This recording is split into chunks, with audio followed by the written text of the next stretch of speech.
All right. Good afternoon, good morning, good evening, good day. Good, good, good.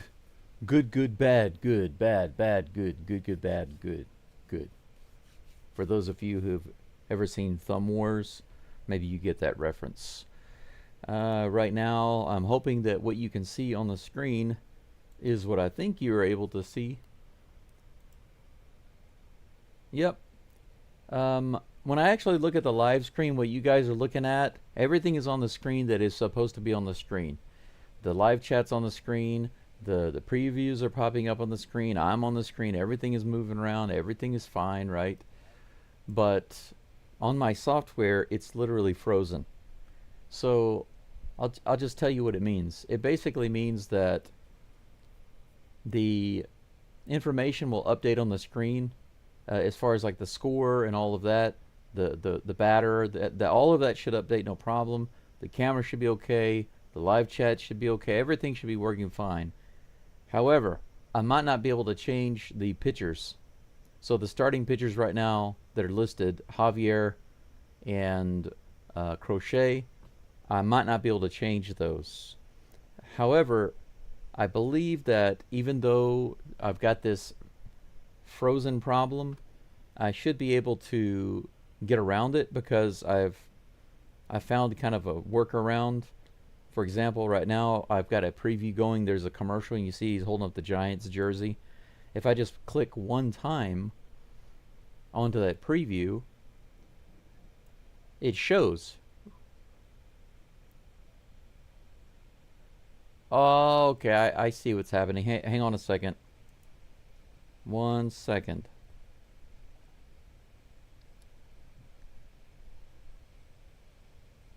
I see. Hang on a second. I think I can fix this. It's frozen right now.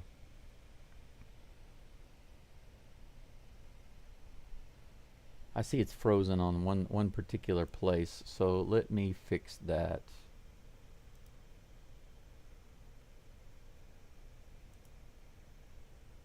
Let me fix that.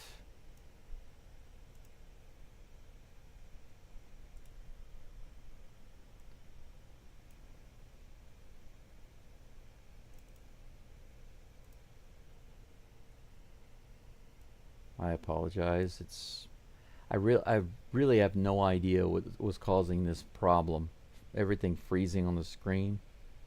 Okay, now it should be showing, right? Yes, it's now moving on the screen. Okay, good. All right. Now, before you see it was frozen, right? The preview screen was just completely frozen. That's exactly what I'm looking at. That's exactly what I'm looking at. Like right now, you should see Carlos Correa throwing the ball. Let me see how fast it's. Let me see if it changes correctly.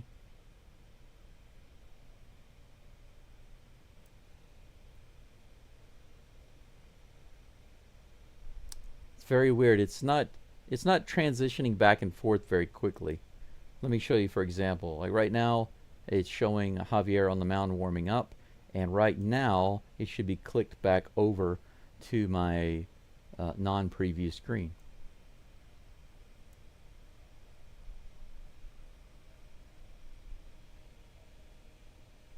So let's try that one more time. Okay. Right now we see Javier again on the mound, and then right now we do not. Did that work?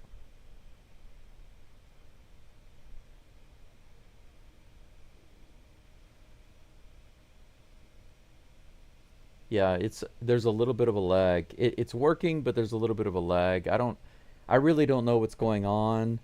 I have found 12 possible fixes, and none of them have worked. None of them have worked. And it's freezing again right now. Actually, it's freezing again right now. So I'm gonna have to refresh the browser. As you see right now, if I show the screen, it's probably going to be frozen. Yep, right now it's frozen. So that means I'm gonna every time it freezes, I'm going to have to go in and reselect the window just to get it to refresh. The first pitch is on the way in just a moment, if I can get to it. There we go. All right. Roman Anthony at the plate. Here's the first pitch from Javier. And a single out in left field. It figures right off the bat. Single to left field.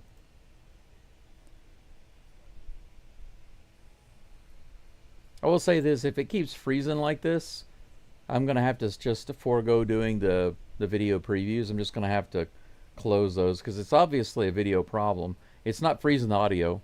And the stream keeps going. There's just some kind of conflict.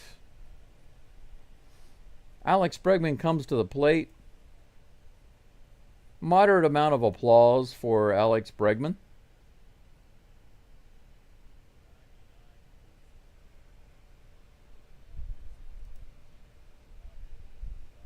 Yep, it's freezing again. That's the third time. It keeps freezing.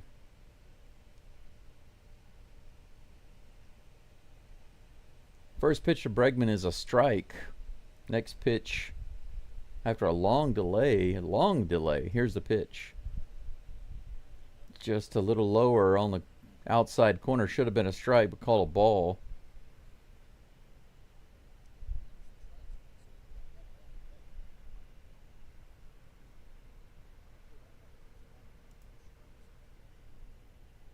Next pitch, the 1-1. This is hit hard to left field, all the way out to the Crawford boxes. And it's gone. It's a home run. Kid you not. 2-0. Bregman hits a home run to the Crawford boxes on the third pitch off Javier.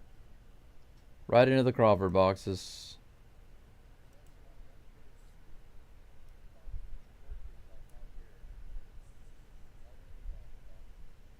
Kind of figured that was going to happen, but I was hoping that it wouldn't happen that fast. You know what I'm saying?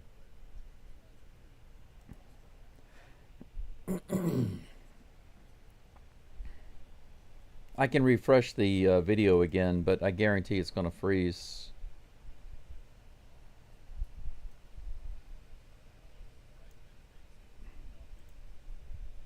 There we go. Next batter is Jaron Duran. First pitch to him is a ball.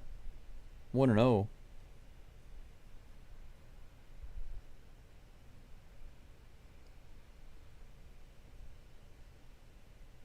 Here comes the 1-0 pitch to Duran.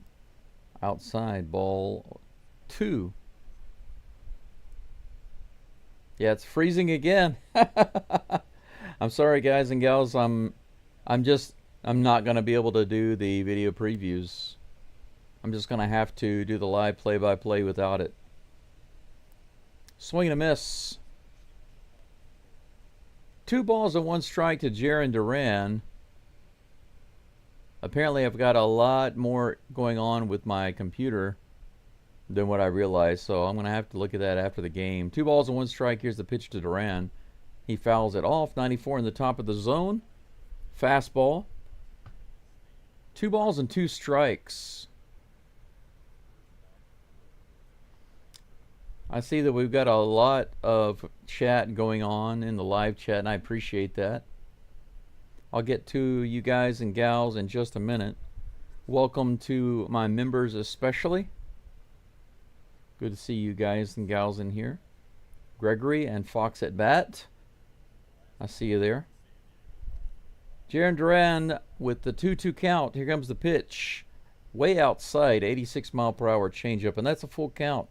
2 hits given up to the first 2 batters, including that 2-run homer by Alex Bregman.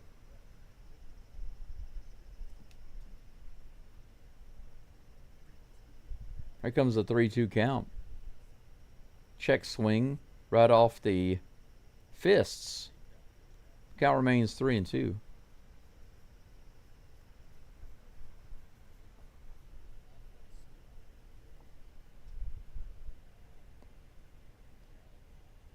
If you want to see what the preview looks like right now, I'll show you.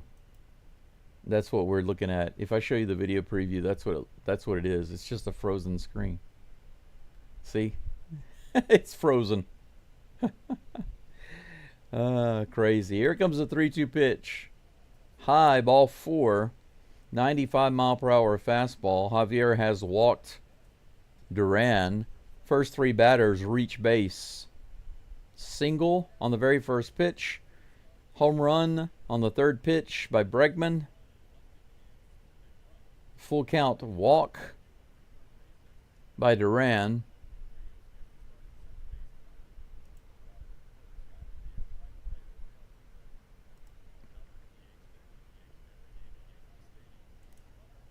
Runner is going. He's still second base. The throw is late, so Duran is in there. Everything going the Red Sox way right now.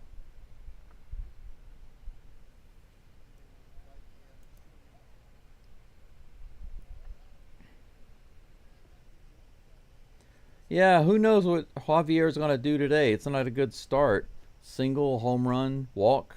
Now we have a stolen base. Trevor Story at the plate. 94 miles an hour on the top of the zone. He pops it up. Yiner's underneath it in foul territory, and he puts it away for out number 1. Finally, we have an out.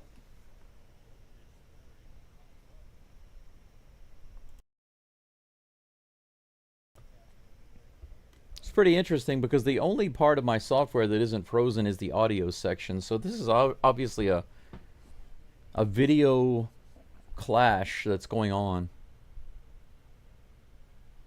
Might have to completely reinstall something here. Wilyer Abreu at the plate. First pitch is outside. The changeup missing wide. 1 ball, no strikes.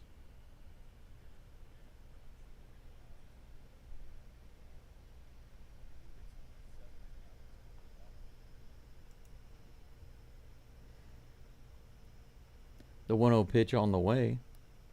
He grounds it to the left side. Correa throws it to first. Makes a great play. Absolutely great play.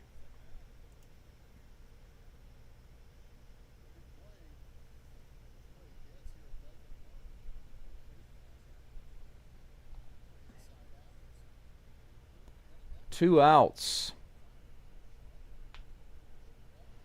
Opposite field right down the third base side. Correa makes an awesome throw. 2 away, runner on second.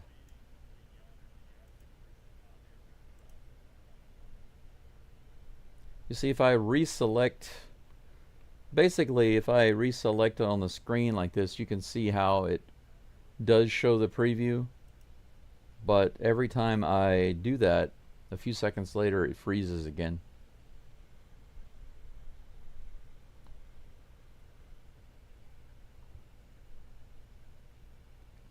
First pitch to Romy Gonzalez. Right on the outside edge, just a little out. I thought that was going to be called a strike on the Swiffer, but it misses for ball 1. 2 away, runner on third now. I didn't even see him steal. No throw over there. Here comes the pitch. Check swing, they say he went on the Swiffer. 1 ball and 1 strike.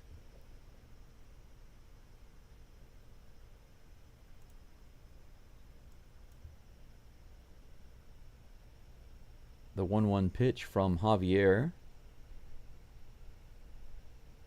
On the way. Nice looking pitch there on the Swiffer, but it misses.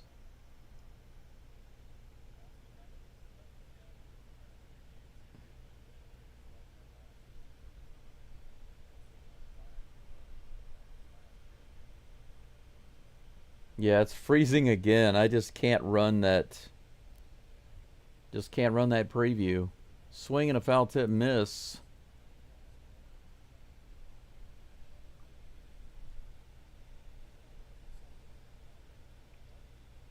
.95 miles an hour up and in on that foul tip miss. 2 balls and 2 strikes. The 20th pitch of the first inning coming in. Outside, foul down the third baseline. Walker runs out of room. That's going to be another 2-2 count.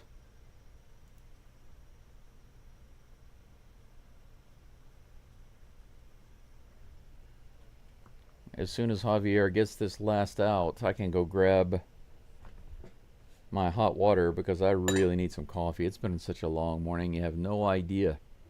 Here's a 2-2 pitch. Gonzalez hits it straight up into the air, and that's going to go out of play as well. Runner camped out on third base. Let's see if Javier can get out of this with just the 2-run homer.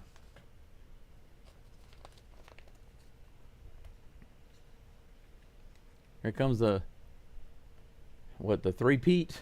Another 2-2 pitch.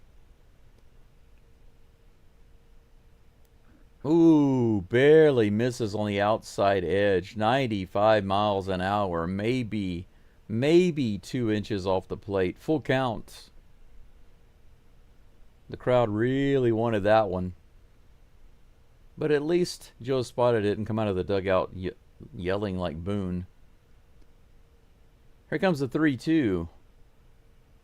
Swing and a miss. The Swiffer strikeouts.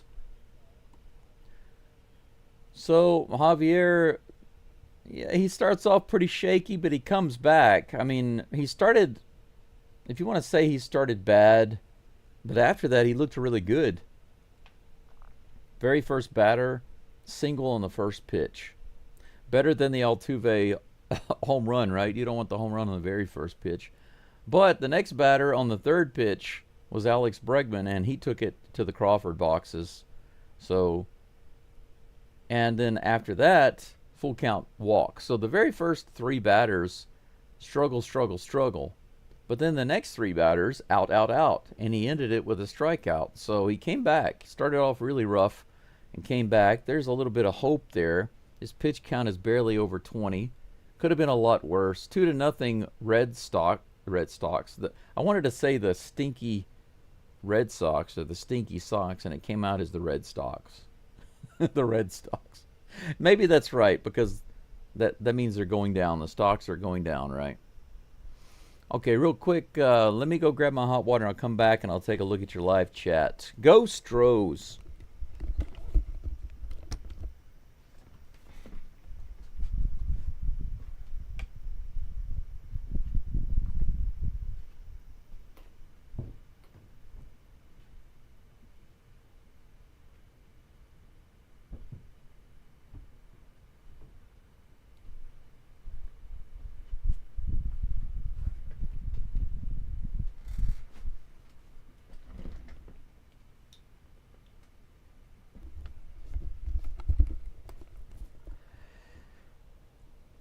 Whew.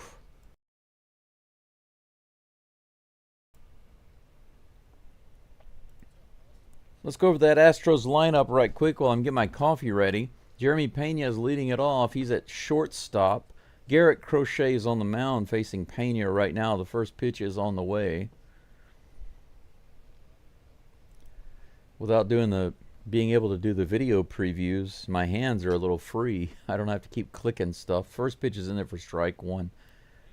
Pena hits the second pitch into right field. Looks like the right fielder is going to take it. Soft fly. On the 0-1 pitch, he flies out. And that's going to bring up Carlos Correa. Carlos Correa's first at-bat back in Houston as an Astro. Crowd is giving him a much better response than they gave Bregman, thankfully. Big introduction over the microphone. Lots of welcome home signs. The crowd is on their feet giving him a standing ovation. That's pretty cool. He took off his helmet and he's acknowledging the crowd. That's very nice. He's showing his appreciation. Showing his love for their love. That's great. That's a good warm feeling. Correa's batting over 400 since being back with the Astros. Here's the first pitch from Crochet. 90 miles an hour right in there. Strike 1. Well, I don't know, Jay. It's too early to tell. It's too early to tell. Here comes the 0-1 pitch.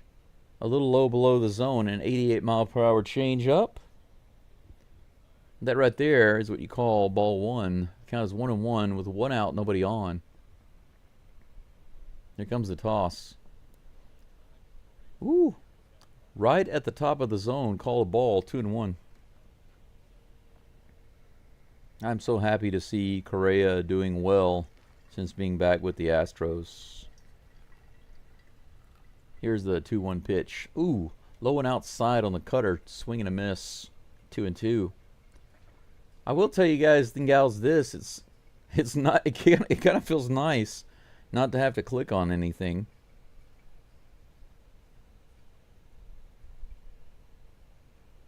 Can focus, really focus on the game. Here comes the 2-2 pitch. Opposite field. Oh man, home run distance, but foul by about 30 or 40 feet. Some guy wearing an Alvarez shirt catches it. 2 balls and 2 strikes. Come on, Correa. Here comes the toss. Right in there, 99 miles an hour. He takes a strike 3. That is not good. The crowd was really silent after that. Strike 3. 2 away. And that brings up Altuve. Altuve once again is getting DH duty. He's been getting a lot of DH duty the past few games. He's batting 3rd in the lineup. Christian Walker is on deck at first base, of course, and Yainer Diaz is catching today at 5th. Very first pitch, Altuve takes that 98-mile-per-hour sinker and puts it into left field with a ground ball right past Bregman, right to Bregman's left, between the shortstop and Breggy. The very first pitch, Bregman dove for it, couldn't get the glove on it. That's nice. That's nice to see Bregman stretched out there on the dirt. On that very first pitch to Altuve, couldn't get a hold of it. That brings up Christian Walker, 1 runner on, 2 outs. Come on, let's tie it up right here. Crawford boxes. Here's the pitch. Not like that. 97 right in the zone, taken for strike 1 on the fastball. Let's see what's going on in the chat. Go all the way back up to the top. Casey and Shake were the first comments. Here is the 0-1 pitch. Come on there, Walker. Another fastball, 98 miles an hour, lower outside corner. Both of these were in the zone. Walker doesn't look too pleased. He takes a timeout. 713 Shake says, let's go Stros. Absolutely. Thanks for being here, Shake. Casey Jones says, cheers, Brandon. Go Stros. I sure hope so's. Brendan says hello. Hello, Brendan. Hello, Jay. Homecoming game, just like 2021. Seems like it. Here's the 0-2 pitch. Check swing, and he went around. Walker strikes out. So Walker takes 2 strikes, gives a half swing for strike 3. Altuve gets the single, but they strand him on base. There's that mortal sin. If there's one thing that you cannot do in Houston or on the Astros team, that is leave Jose Altuve on base. It's the worst sin of all. We are in a break. At the end of 1, it's 2-0 Red Sox. 2 hits for the Dirty Sox and 1 hit for the Stros. And, of course, it belongs to Jose Altuve. Who else? Who else? Raymond Sola says hi. Hi to you, Raymond. Thanks for being here. Death Before Dishonor. LFG. Thank you for being here. Gregory Martinez, one of my members and supporters. Thank you so much for being here. A special shout out to you. He says revenge games. I certainly hope so. Nothing more I would like than to see the Astros do a resweep, a return sweep of the Red Sox at home. Nice uniforms. Yeah, they got the nice looking clean uniforms on today. Let's hope we see a lot of dirt on those uniforms, though, from a lot of sliding and a lot of base running. Yeah, Michael, it worked momentarily, but every time I run the video, it freezes. Something to do with the video. I'm not sure exactly what's causing it, but I'll keep working on it after the game is over. I'll try to get it fixed before tomorrow. Mr. Antonio says the smelly sock on my screen is hilarious. Thank you. It took me a little while to get that made exactly the way I wanted it. I was trying to figure out how can I make like a mutant that's half dirty red sock and half human. But ultimately, I just decided to go with the dirty red sock with the eyes. It looked funny. I'm glad you like it. He looks really upset too, right? He's smelly, he's stinky, he's scared to death. It's perfect, right? I was like, it's good enough. It doesn't have to be a human. It doesn't have to have arms and legs. You should have seen the atrocities that the AI was making. They weren't even they were strange. They were really strange. Here comes the first pitch to Abraham Toro. Ooh, low and inside on that corner. The knuckle curve just barely missing for ball one. Man, this umpire, he's got a tight strike zone. Here comes the 1-0 pitch. High. Another breaking ball. That time a Swiffer. 2-0 to Toro. Toro batting .250 this season with a .685 OPS. Death before dishonor says goes to Bregman. Yeah, he's definitely brought his ghost back with him. This is hit hard to right field, all the way out to the wall. Cam Smith he's got it on the warning track. Luckily, that one had a ton of air, but not a lot of distance. Out number one. Fox at bat, another one of my members. Thank you so much for being here. Says, hi, everyone. Good day, go. Good day to you.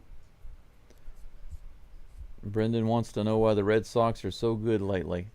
Teams go through streaks, you know. They go through streaks. Let's keep it 2 runs, hopefully. I agree with you. First pitch to Ceddanne Rafaela. Misses in the dirt, ball 1. Lowest opponent batting average in franchise history. Christian Javier is actually 3rd on that list behind Wagner and Verlander. That's amazing. 94 miles an hour in the top of the zone. 1 ball, 1 strike. Counts even with 1 out. 1-1 and 1. How nice would it be for Javier to get back to where he was before and lower those opponent batting averages? Here comes the 1-1 toss. That's almost in the dirt. 2-1. Got about 93 people following along right now. Thanks for being here. Usually I have video previews. I apologize. I can't do those right now. Every time I use them, it freezes up on screen, but we'll get that fixed. Here's the 2-1 pitch. A little high and inside. Kind of got that corner, but the umpire said, nope. He's calling it tight. 3-1 is the count. Here comes the toss. Whoa, way high. Ball 4. That'll be walk number 2 for Mr. Christian Javier.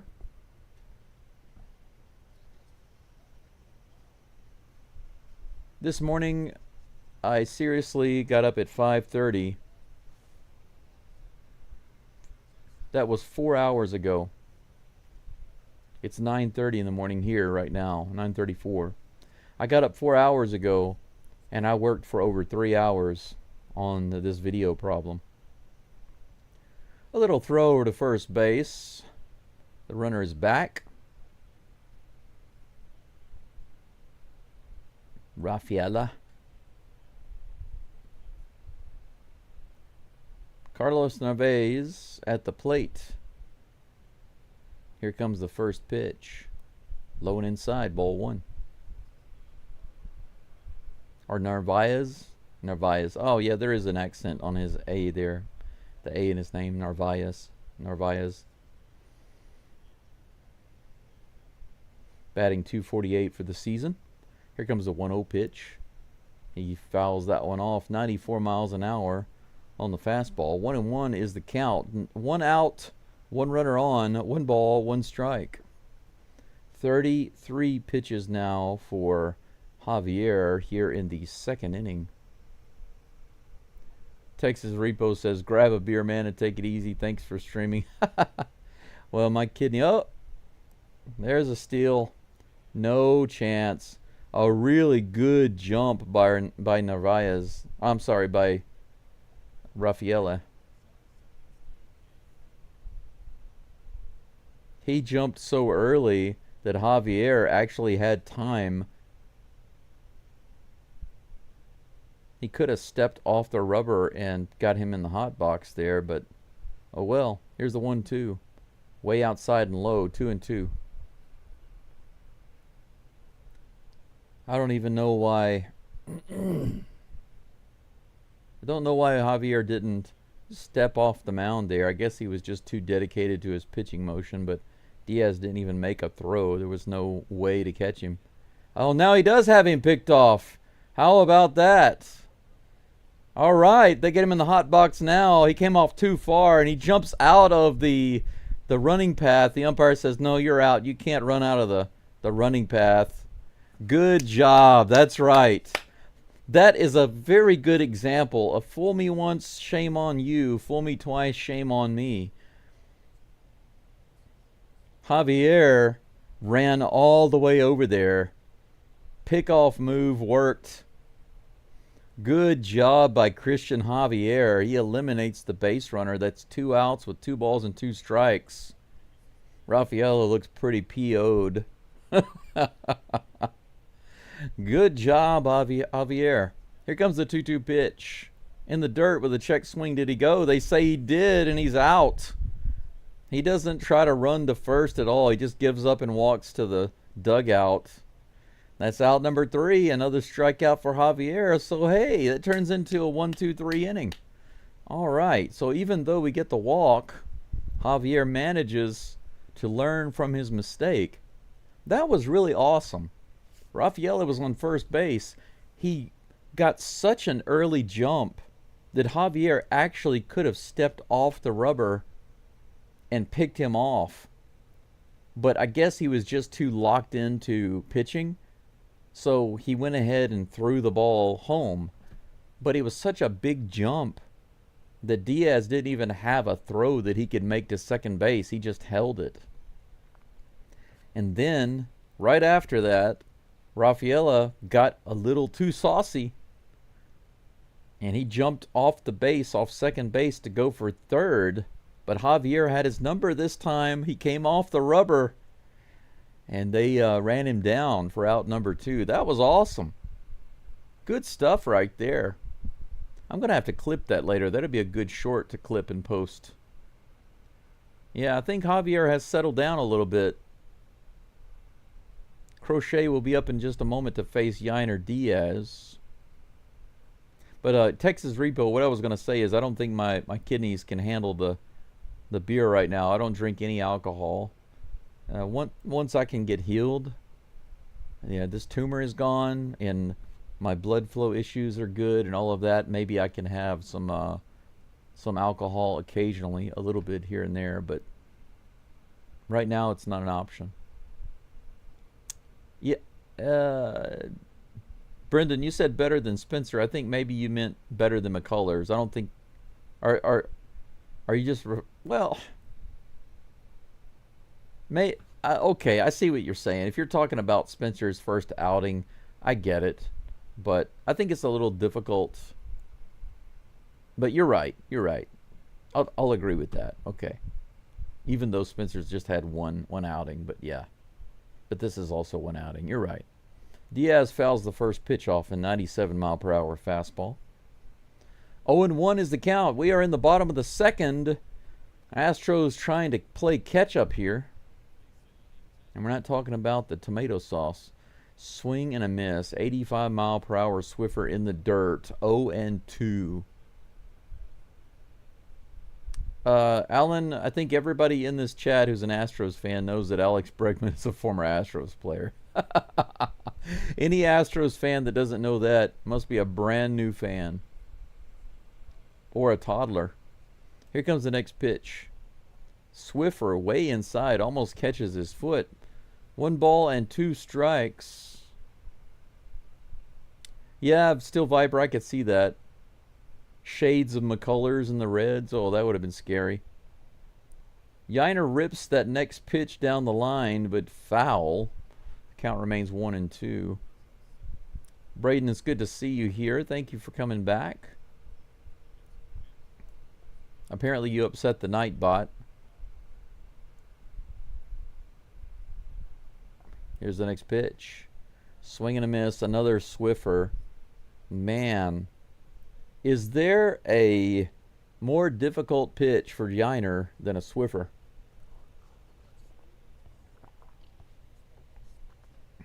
Javier should just not swing at any breaking balls. If he sees spin, he should just train himself not to swing. I'd be happy with that. Just only swing at fastballs. Here's the pitch. This is hit hard at left field all the way out to the Crawford boxes. Is it fair? Foul. Wow. Ramon Urias. Very first pitch. Crushes it just foul to the left of the pole. Here's the 0-1 pitch. 99 on the outside edge, taken for strike 2. Man, that was his almost first Astros homer. That would have been awesome. Here's the next pitch. Way up and outside. Texas Repo asks if Javier no hitter. I don't think so.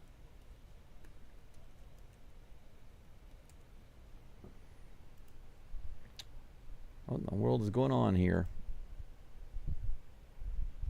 Okay, 1 ball, 2 strikes. Here's the pitch to Urias. 86 miles an hour. Change up outside. Ball 2. 2-2. Oh, yeah. In the World Series, Game 4. That's right.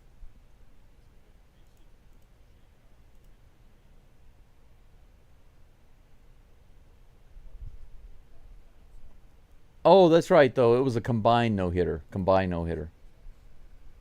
I was about to say, wait a second. I don't remember him doing that by himself. And then I remembered, yes, it's a combined no-hitter. On the outside edge, the cutter. Urias goes down looking. That's more than a couple of batters now to go down looking. 89-mile-per-hour cutter on the outside. And that's 2 away. Mauricio Dubon comes to the plate. Here comes the first pitch. He goes after it right in the middle of the zone and fouls it away. Absolutely. Mr. Frias, men of culture indeed.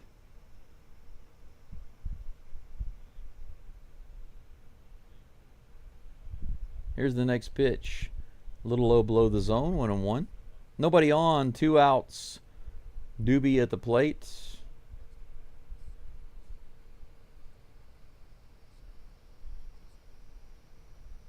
Here comes a pitch. In the dirt, 2 balls and 1 strike.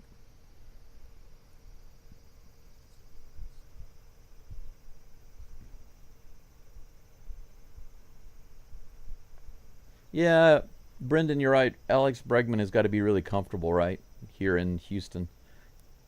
Next pitch is in the bottom of the zone, fouled off by Doobie. 2-2 is the count.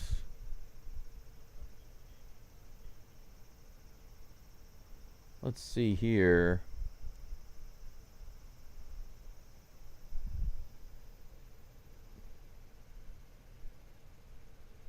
Here comes the 2-2 pitch outside, 3-2. Dubon making him work a little bit. Crochet now up to 28 pitches. So that's something.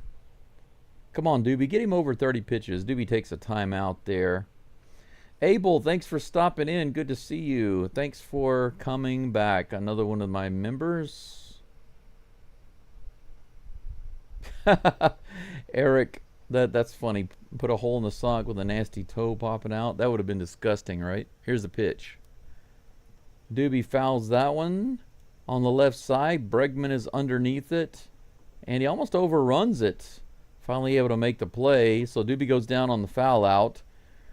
Nothing doing in the second for the Astros. 2 hits for the Sox and 1 hit for the Stros so far. It's 2-0 going into the top of the third. Javier will be back up on the mound in just a moment. He's got 36 pitches under his belt.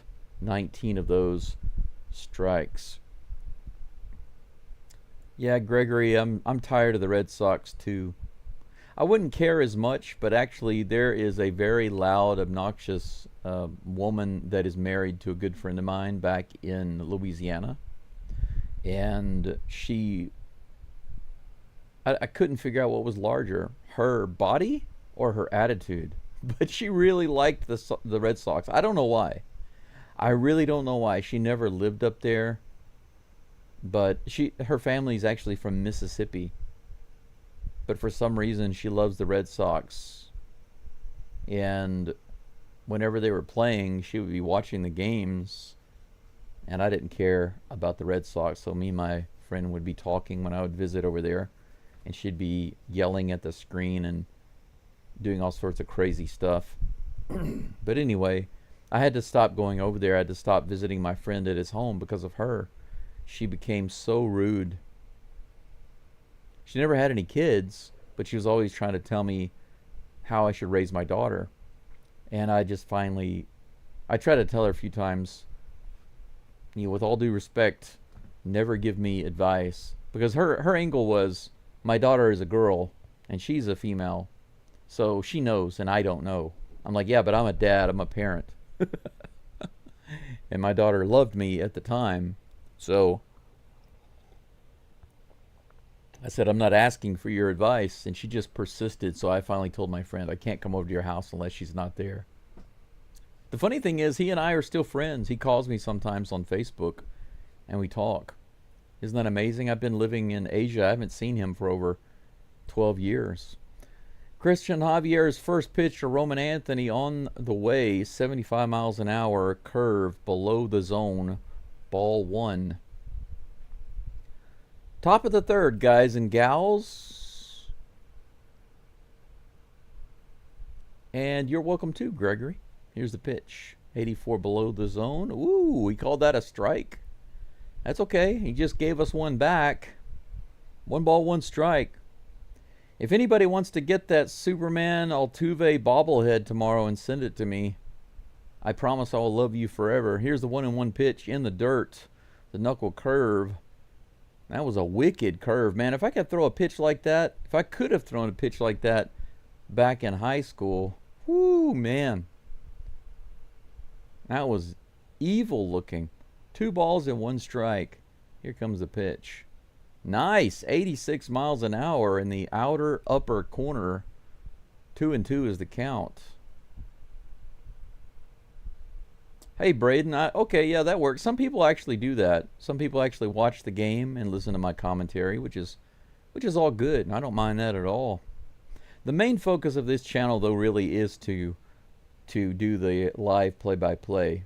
The audio is the most important thing, so I'm glad that that's working. Here's the 2-2 pitch. Outside. 86 miles an hour on the changeup.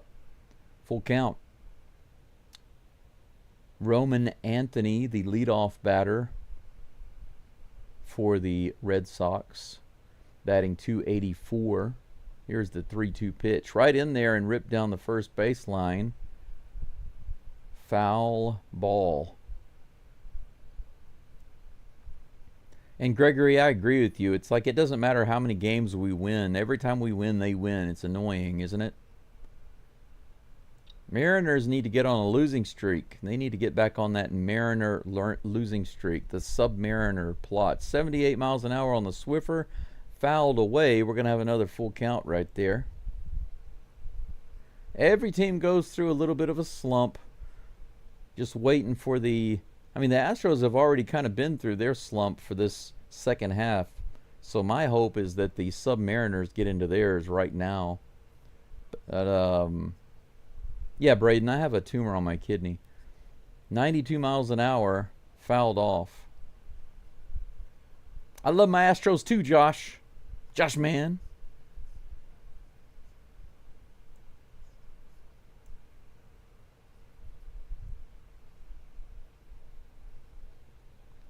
Oh, Elvis. Okay. Well, my screen is frozen, so let me see if I can fix that. I'll see if I can fix it. The Yankees logo on the screen. I think I can fix it, actually. Fouled off. The count remains 3-2. Where's that dirty Red Sox logo?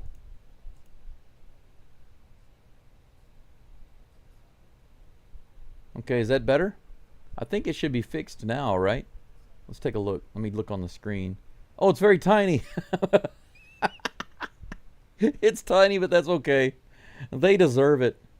Hey, there we go. Up and in. Swing and a miss. Strike 3.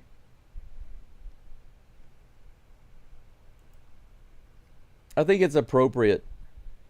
I can't resize the logo, but you know what? It's appropriate because that's the way I think of the Boston Red Sox. They are a tiny team. Thank you for letting me know that, though. I appreciate that. Bregman at the plate. There's a lot of boos going on right now. That's in there. The Swiffer for strike 1. That's hilarious. The crowd cheered him when he came up, kind of half-heartedly. And now they're booing him. Here's the 0-1 pitch. He goes after that sinker low in the zone and fouls it away. 0-2 is the count. Javier getting closer to 50 pitches. He's at 48 right now. Hey, Glenn. Welcome in. Good to see you. And thank you, Gregory, for the prayers and the healing. Bregman hits that out to left field, and a nice sliding catch by Doobie. A shallow line drive to left field on that third pitch. Doobie comes running in, sliding, grabbing it, putting Breggy away for out number 2. That brings up Jarren Duran.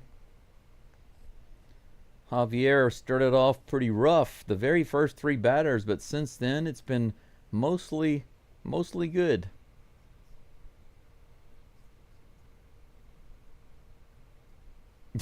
Eric says we do better against the Yankees. Leave it up. The logo, yeah, that's funny. That's funny. But I like the tiny Boston Red Sox logo. I like that it's tiny on there. That's ripped foul. A hard line drive shot. Are you serious? The same guy got the ball? I think the same guy just caught the ball that got a foul ball earlier. I'm not kidding. Here's the 0-1 pitch. This is grounded through the hole. Urias can't get to it. It bounces through, and that's going to be a hit. That's the 3rd hit of the game for the Sox. Runner on first with 2 outs, and that brings up Trevor Story.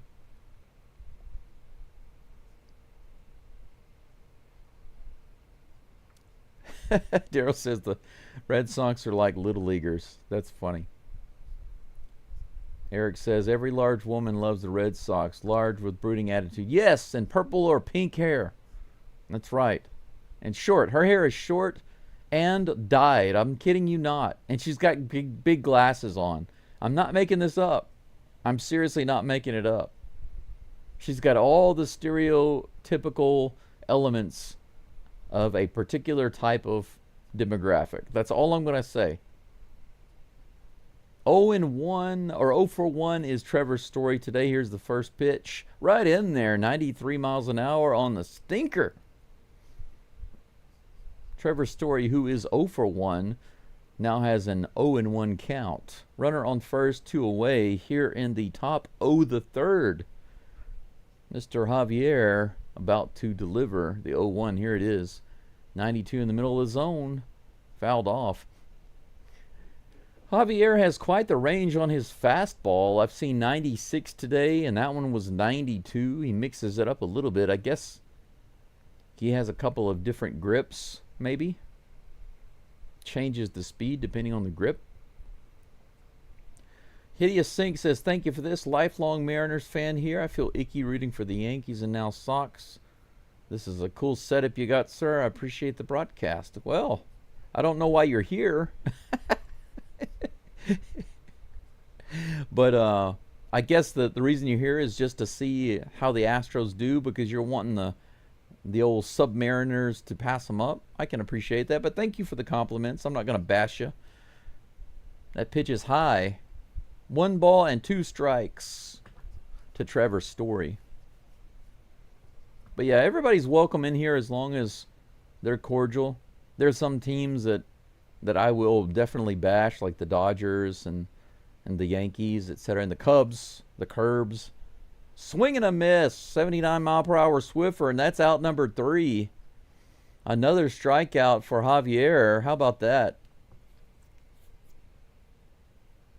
Is that 55 pitches for Javier? Or 50? Yeah, it's 55 pitches. He has improved a little bit. 34 strikes out of 55 pitches. Pitch count is still high, but the results aren't bad. If he stays where he's at with the runs scored. Now, I will say this. Javier has 2 more innings where he gives up nothing. This is a major success. 5 innings with only 2 runs given up on a mistake to Alex Bregman. I can't be upset with that at all.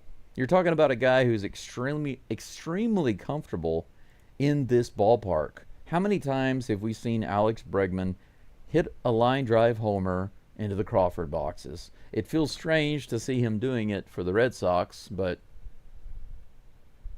I can't be upset with that. If that's the only real mistake that Javier makes through 5 innings.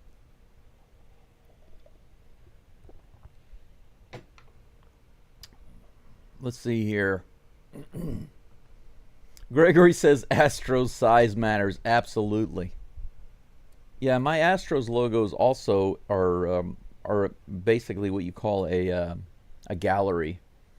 It cycles through a few different Astros logos. I just thought that would be cool, so it automatically cycles through several different Astros logos, including the actual Colt 45 logo.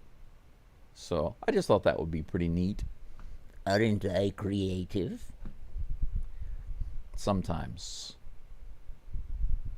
Elvis says, all good, brother. Happy to help. Thank you so much. Yes, Daryl, we need to start hitting homers.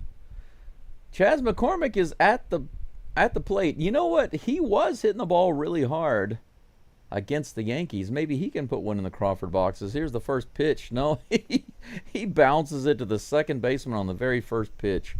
96-mile-per-hour stinker, and he grounds out. That's 30 pitches for Crochet. Or is his name Crotchet? I want to call him Crotchet.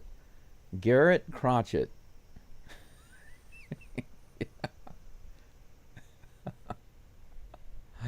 Garrett Crotchet. Cam Smith. Crank it up, Cam. Here's the pitch. 90 on the outside edge. Just barely misses. Ball 1. Cam has slipped a good bit. His OPS is now under 700. It's down to 691. 7 homers for the year, batting .251. 92 up and in, fouled back on the cutter. Count is 1-1. Broadcast master. If I were the broadcast master, I wouldn't have the video issues, but at least I have the audio, and that's the main thing. Here's the 1-1 pitch. Swing and a miss. 90-mile-per-hour cutter in the bottom of the zone. Dress the Red Sox and Yankees uniforms. Daryl, I can actually do that. I can have the AI create a Yankee-inspired Red Sox uniform. I could do that. Here's the next pitch. Whoa, did he hit him? Almost. The Swiffer low and inside in the dirt. Cam had to kind of do a little shuffle to get out of the way of that. 2 balls and 2 strikes. Garrett Crotchet Rocket. That's funny. Here's the 2-2 pitch.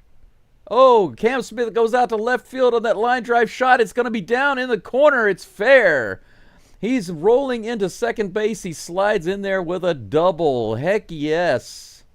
Line drive. Speaking of Crotchet Rocket, Cam Smith cranks up the Crotchet Rocket on that breaking ball. Man, he went way down and got that one. That looked like Jeremy Pena right there.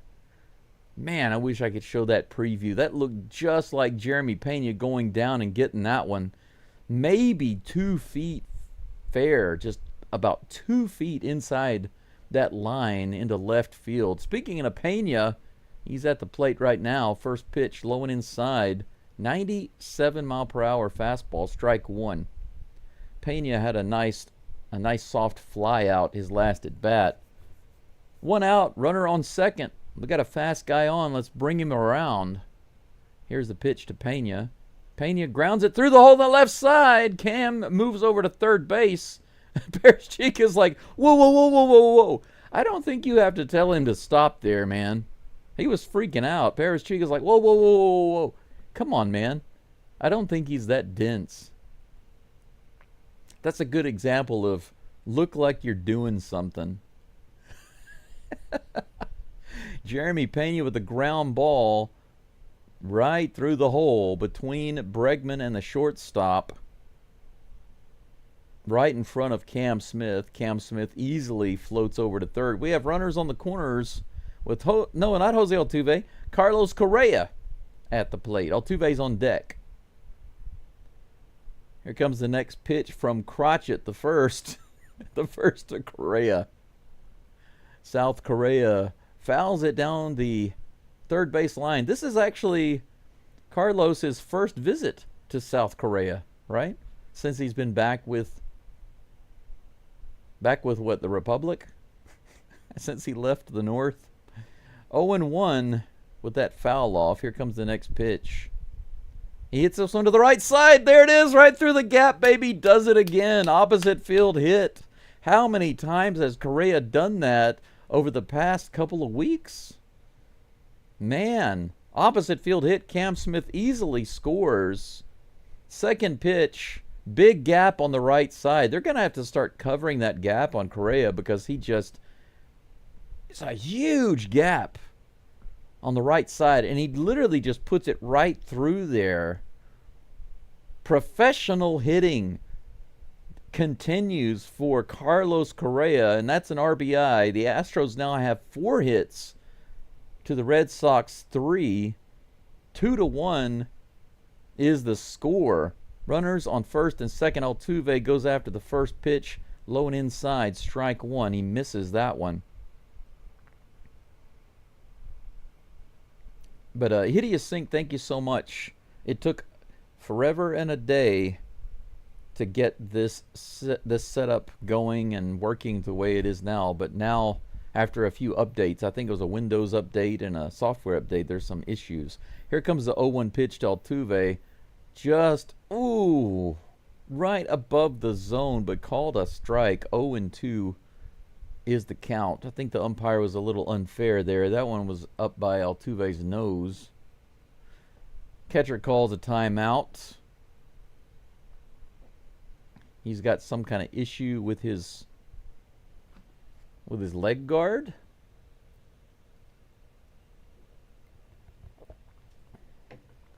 Ah. 0-2 with runners on first and second, 1 out. Superman at the plate. Here's the pitch. He hits it hard to left field. Get out. Go. No, it's going to be in play. Are they going to be able to tag? No. Pena has to go back to second base. Altuve got underneath it, but it just had too much air. And it floats out there close to the warning track and put away by the left fielder. Man, I thought for a second there that was going to be gone. That would have been a 3-run shot.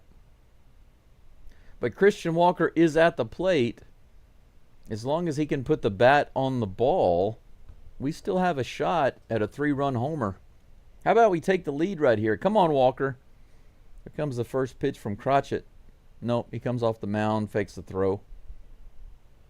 Crowd gives the obligatory boos. Boo, boo, how dare you. Here comes the pitch. Up and outside. Woo! I don't know how they called that one a non-swing. I thought for sure he went around, but the first base umpire had some mercy. He said, you know what? I got you last time on the strikeout. This time, safe. 1-0. Here comes the pitch. This is rifled. Wow. That was ripped really hard. Foul into the crowd on the left side. I think it got out there in about 1 second. Dangerous. I hope nobody got hurt on that one. 1 ball, 1 strike. Now he's getting the bat on the ball. He does again, but he bounces this one foul over to the Red Sox dugout. 1 ball, 2 strikes. The crowd is pretty packed. Wow, the fans have packed Daikin Park. It is completely packed. A surprise bunt would have been nice, Gregory. That would have been unexpected. Here's the 1-2 pitch. Low and inside, ball 1. I'm sorry, ball 2? Yes, that's ball 2. 2-2 with 2 runners on and 2 outs. Pena on second base. Come on, Walker. Here's the pitch. He hits it hard to center, left center field. It's going to be down off the wall. Pena comes in and they're waving in another runner. Here he comes. Yes. Carlos Correa scores as well. The Astros take the lead 3-2. How about that? Correa all the way from first base. Christian Walker with the double to left center field. The cutter on the outside edge of the plate and punished out to left center. Bounces just short of the wall. A 2 RBI double for Christian Walker. 5 hits for the Astros. They lead 3-2. Absolutely. Yeah, right now, Brendan, Sanchez is not in the game. Crotchet has the meeting on the mound. Do you guys remember Bob Cratchit? Isn't it Bob Cratchit that's in the Christmas Carol? Bob Cratchit? Maybe we can call him Garrett Cratchit. All right. Diaz at the plate with the runner on second. Fouls it off. 96 miles an hour in the top of the zone.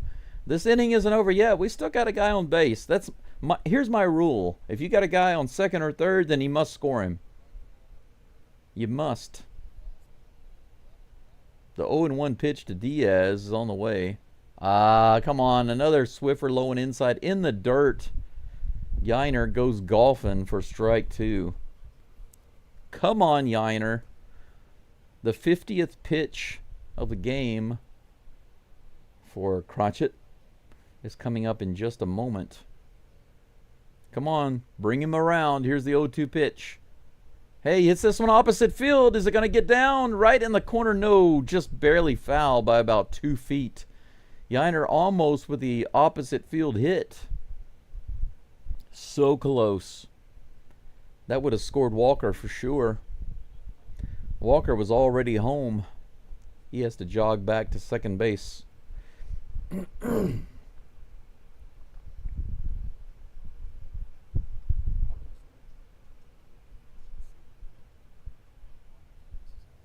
Here's the pitch. Opposite field hit again. This one goes into the stands. It remains 0-2. You know, Daryl, I would like to see them bring back the Colt 45s, but the only reason they don't is because of political correctness, right? Here's the 0-2 pitch again. Fouled off again. Count remains 0-2. But yeah, it is nice to get some respect from the non-Astros fans. Gregory, you're right. See, I missed a few comments here. Here's the next pitch. It's grounded to the right side, but not far enough to get to that open spot. Second baseman grabs it and fires it over to first for the final out. But thanks to Christian Walker's double, Astros have the lead. Speaking of the Colt 45s and guns, Christian Walker, when he was on second base, he was doing pulling the guns out. That's pretty cool. Maybe this will be the beginning of bringing back the Colt 45 uniforms, at least for a special occasion. That'd be nice. Michael mentions Cam ran through a stop at third the other day. He scored, but he didn't follow coach's direction. Right, but that's happened a few times this year. And every time it's happened, they've scored. But if you go back and you look at Paris Chica freaking out and telling him to stop right then,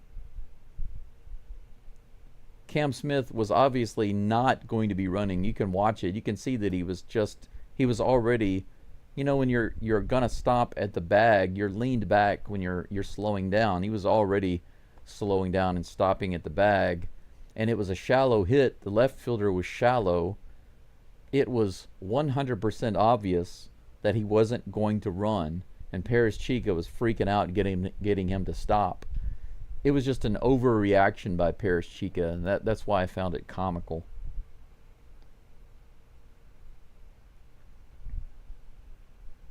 Fa ra ra ra ra. Casey, what you're talking about is a Christmas story about Ralphie. I was talking about a Christmas Carol. That's different. These are different stories, different movies. Elvis trying to find a way to send a donation, can't find out how to do it. I can fix that. I can show you exactly what to do. The best way to do it, honestly, is to send it to my PayPal, and the reason is because it goes directly to my debit card. So anybody that wants to make a direct donation to me and bypass YouTube, I'll pin this for a little while. This is actually a direct link to my PayPal. You bypass YouTube completely. YouTube takes 30 freaking percent. 30% of all donations that go through YouTube, but PayPal only takes like maybe 3%. That's a huge difference. Wilyer Abreu is at the plate. First pitch is outside for ball one. Want to know, Astros up in the top of the fourth, 3-2 with 5 hits. The dirty Red Sox, the smelly, dirty, stinky Red Sox, 3 hits. Here's the 1-0 pitch. Too far inside. 2-0 is the count. Is Christian Walker married? Are you interested, Gregory? You want to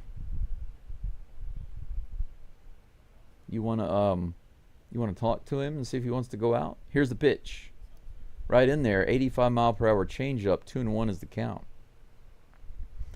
But yes, Christian Walker just had a baby not too long ago. Do you remember? He was on maternity. He was on paternity leave for a little while, so I assume he's a married man. Of course, nowadays, just because you have a kid doesn't mean that you're married, but I just assume that he is. That one's fouled off for strike 2, and the count is 2-2.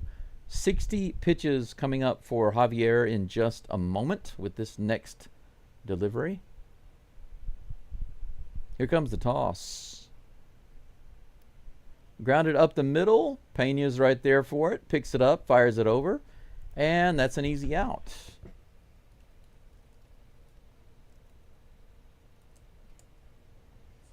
Here it says Christian Walker is married.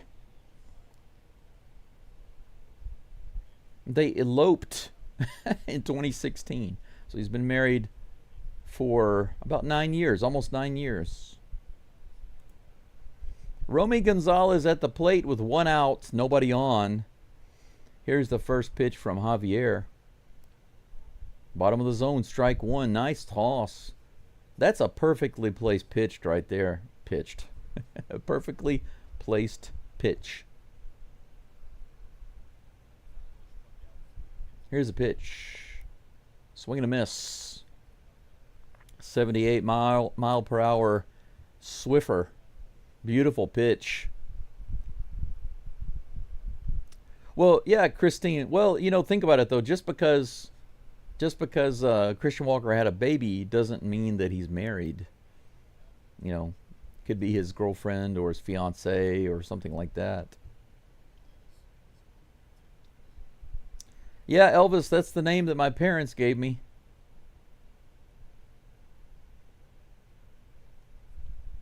I wonder if anybody can guess where they got the name from. That pitch is fouled back. 1-2 is the count to Romy Gonzalez. 1 away, nobody on. Yes, that's right. Bah humbug. You got the right one now, Casey. That is the right one. Bob Cratchit. Bah humbug. Yeah, you're right, Christine. 30% is unacceptable. That's why I tell people I do prefer the direct donations. I mean, buy me a coffee is fine. The percentage they take is very small also, but the only difference is it takes many days for it to go into my account. I can't touch it for many days, but donating to PayPal goes directly into my account. I have a debit card. I can use it today within seconds. So it's the best way. 2 balls and 2 strikes from Javier. Here comes the pitch. This is hit to center field right at Chaz. He catches it, no problem. Out number 2. 2 up and 2 down. Abraham Toro is due up next, the 7th batter in the lineup.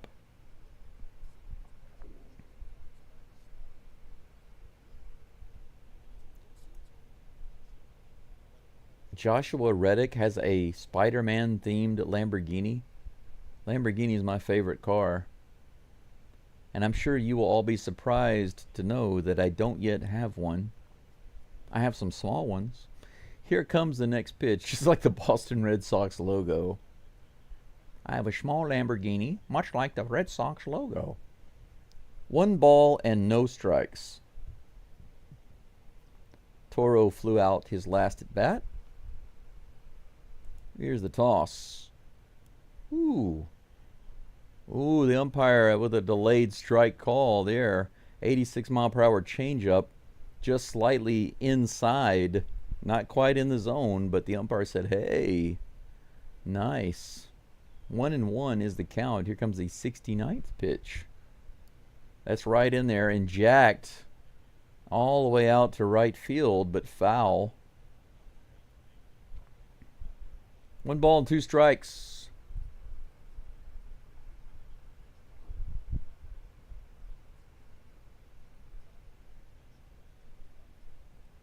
Francisco, you're talking about, you said showing the pictures. Do you mean the video previews? I'm having a freezing problem with the videos, so I can't show those today. All right, another strikeout. Check swing on the ball in the dirt. Third base umpire says, you went around, bro. Strike 3. El Reptil. Javier looking sharp, man, through the past 3 innings. The first 3 batters, in Japanese, you could say, Muzakashi deshita. Muzakashi means difficult. Deshita is like, puts it in the past tense. So it was difficult. But after that, it's been pretty much smooth sailing. 1 hit, no runs after that. 3 solid innings for Javier. Overall, pretty good. What if we get 6 innings out of Javier today? I want at least 5. If we can get 5 with just these 2 runs, I'll be very happy about that. He's cruising along right now. The bottom of the 4th coming up in just a moment with Ramon Urias coming to the plate, followed by Dubon and Chaz McCormick. Yes. In the end, he did find his marbles, Casey. That's true. Brendan says, I missed Javier more than Spencer. What about you? That's an interesting question. Actually, I want to put that poll up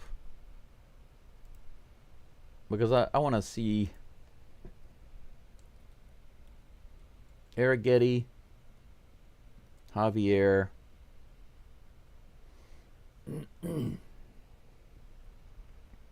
I can put JP France on there, but I have a feeling that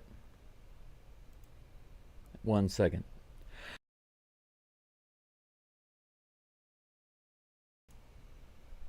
That people are no one's gonna vote for him, even though France has been dependable sometimes. He's been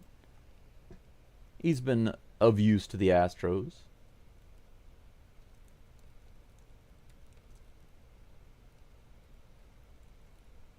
Who are you most hopeful about for this year? How about that?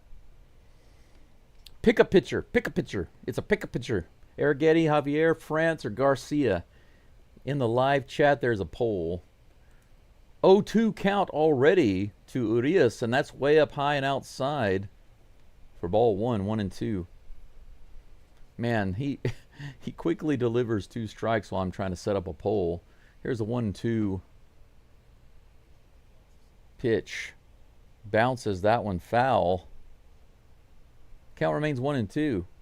Crotchet on the mound with 57 pitches delivered. Christine says, Toro used to be our number 13.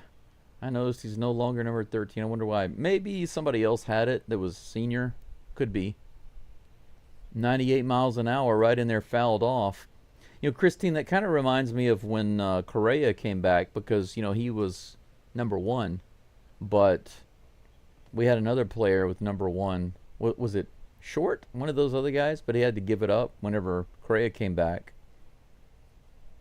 That was ripped hard down the left field line, but into the crowd. Arias has been really crushing the ball today. He's had a home run distance ball that was foul, and this one here that was foul, that was close. 97 up and out, 2-2. Urias just threatening to get a home run today. If I were to put my money on who's going to get a homer to the Crawford boxes today, Urias would be the guy. Here comes the 2-2 pitch. High and outside, ball 3, full count.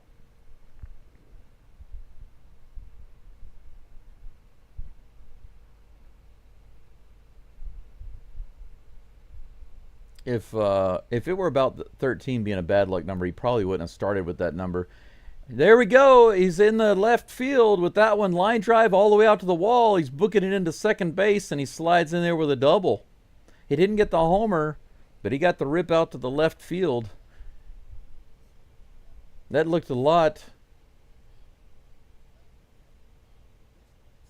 like that last double, not the Walker double. How fair was that? Yeah, that was about 4 feet fair. Good rip all the way out to the wall. We got ourselves a little bit of a leadoff runner in scoring position. Doobie at the plate. Come on, Doobie. Low and inside. He takes it for ball 1. Good take. All the way. Christopher Walken. Here's the pitch to Doobie. Opposite field and foul. 88 mile per hour cutter. 1-1 is the count.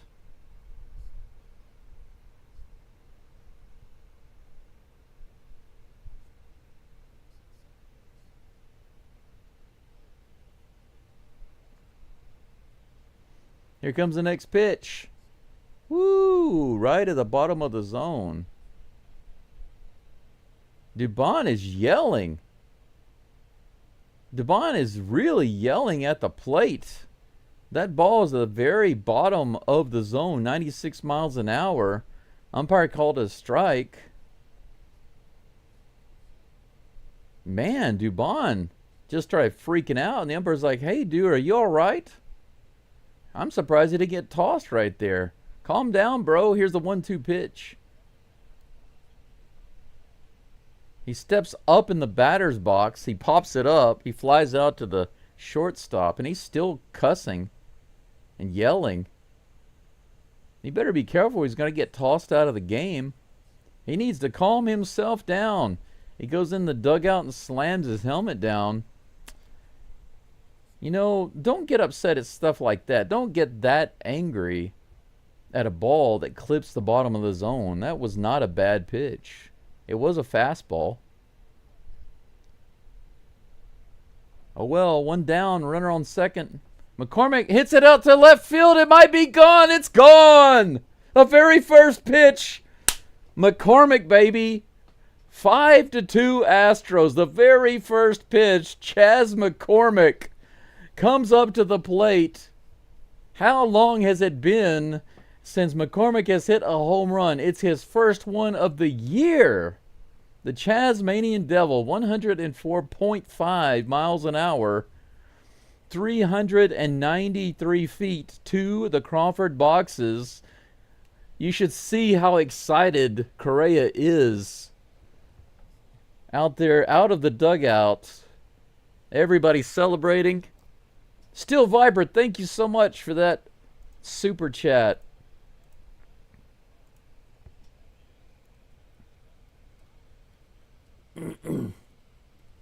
Thanks for the Chasmanian super chat.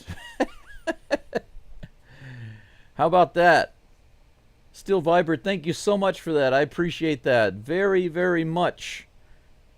Cam Smith is at the plate. Takes 2 pitches in a row for ball 1 and ball 2. 69 pitches now for Crotchet. 5-2.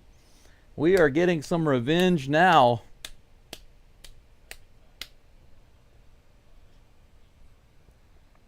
Here comes the 2-0 pitch. A little inside and low. That was close. Good take. Good call by the ump. 3-0. No outs. No, I'm sorry. 1 out. Nobody on. 1 out. Nobody on. Here comes the 3-0 pitch to Cam. On that outside edge, she tried to go to first, but it just barely got the edge. Yeah, it's definitely a strike. The crowd's booing a little bit, but you know, you got to give that to him. It was there. Here's the 3-1 pitch. That's outside, ball 4. Easily ball 4. Crank it up, Cam.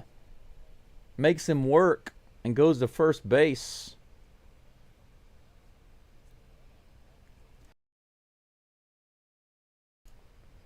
Yeah, you're right, Brendan. Isn't this supposed to be the Red Sox best pitcher, their #1 guy?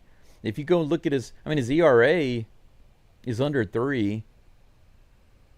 He's what, like 13-2 or something? You should have seen Dubon come out of that dugout.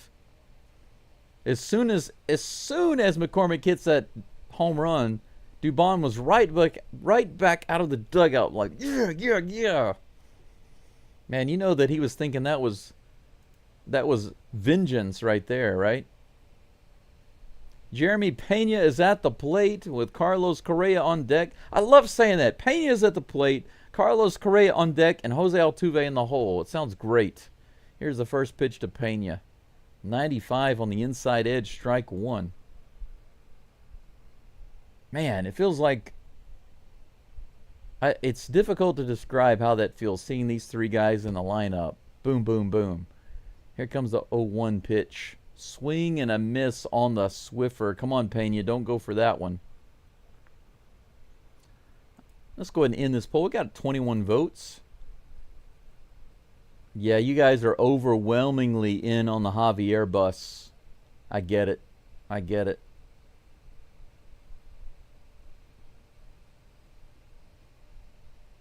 Yeah, we definitely needed that energy. Here's the pitch. 97 on the outside edge, fouled off by Pena. The count remains 0-2. Cam on first base with 1 out. Here in the bottom of the 4th, the Astros are leading 5-2. It's 7 hits.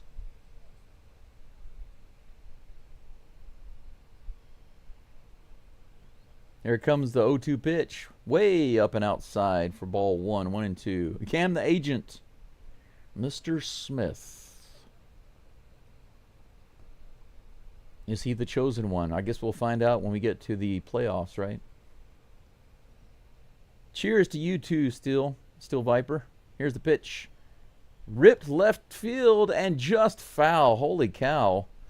I don't know how Pena got the bat on that one. He went way down and line drove it right at the ball boy and hit that wall on the left side. Count remains 1-2. Dubon is right up there staring at the plate.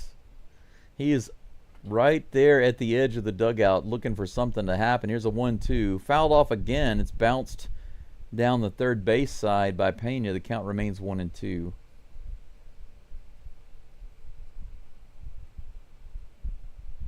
Yeah, you're right, Casey. His batting average is above 400. He has been performing really well. And OPS is over 1.0. It's way high. Here's the next pitch. Nope. He goes over to first base, but Cam is back. Not a serious throw over. Just a little clock reset. Pasadena in the house. Thanks for being here, Francisco. Charlie with the Chaz chomp. Here comes a 1-2 pitch. Ground ball to shortstop. They're going to try to go for 2, but there's no play at first base. Cam is out at second. They don't throw it to first. The flash is too fast. You can't catch the flash. 2 outs, Pena on first base, and that brings up Altuve. I'm sorry. That brings up Correa. I'm looking at Altuve's picture on my screen. I'm just saying what I'm looking at. It's a good example of it. It just being a long day already. When you get up super early and spend way too much time on the computer trying to fix stuff. Here comes the first pitch to Correa. Little high. Ball 1. Yeah, you're right. It does have a different energy, Paul. J. Paul. It feels so different, so different. Here comes the 1-0 pitch. Below the zone on that Swiffer, a swing and a miss. The count is even, 1-1. Yes, that was like a revenge for Doobie kind of thing. I'm glad. I'm so glad about that. And Chaz was the one to deliver it. Proper. Here comes the 1-1 pitch. 89 miles an hour, swing and a miss. There's some woman in the crowd yelling, "Whoa!" right before every pitch. I don't know who's doing that. Here comes the pitch, the 1-2. There's a steal. Cam Smith is into second base safe. How about that? Pitch to Correa is taken for ball 2. And Pena, I'm sorry, not Smith. Smith was thrown out.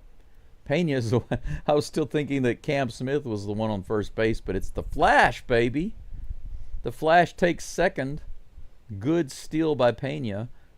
2 balls, 2 strikes, runner on second with 2 outs. In the dirt, 3 balls and 2 strikes to Correa. That Swiffer didn't fool him that time. Correa takes a moment to step out and wipe off all the sweat. He decides to take a timeout. Get a little bit of extra sweat wiping time.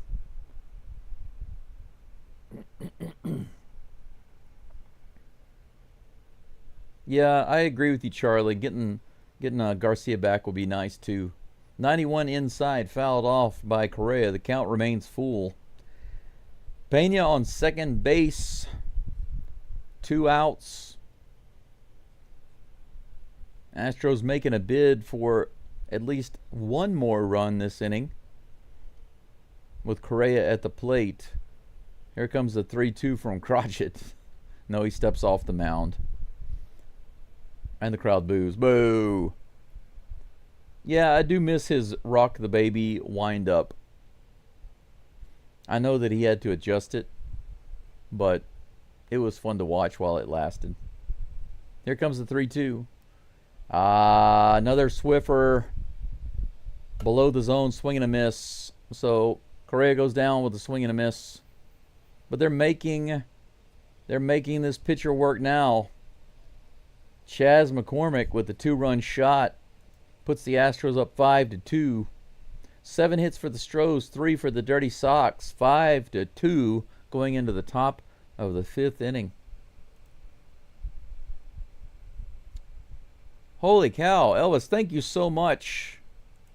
Thank you for your donation.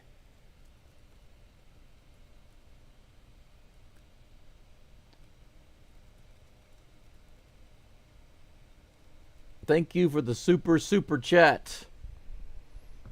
Much appreciated. Very, very much. Thank you so much. You guys are awesome. I'm still trying to get caught up on all of the comments in there, but I really do appreciate that. I really, really do.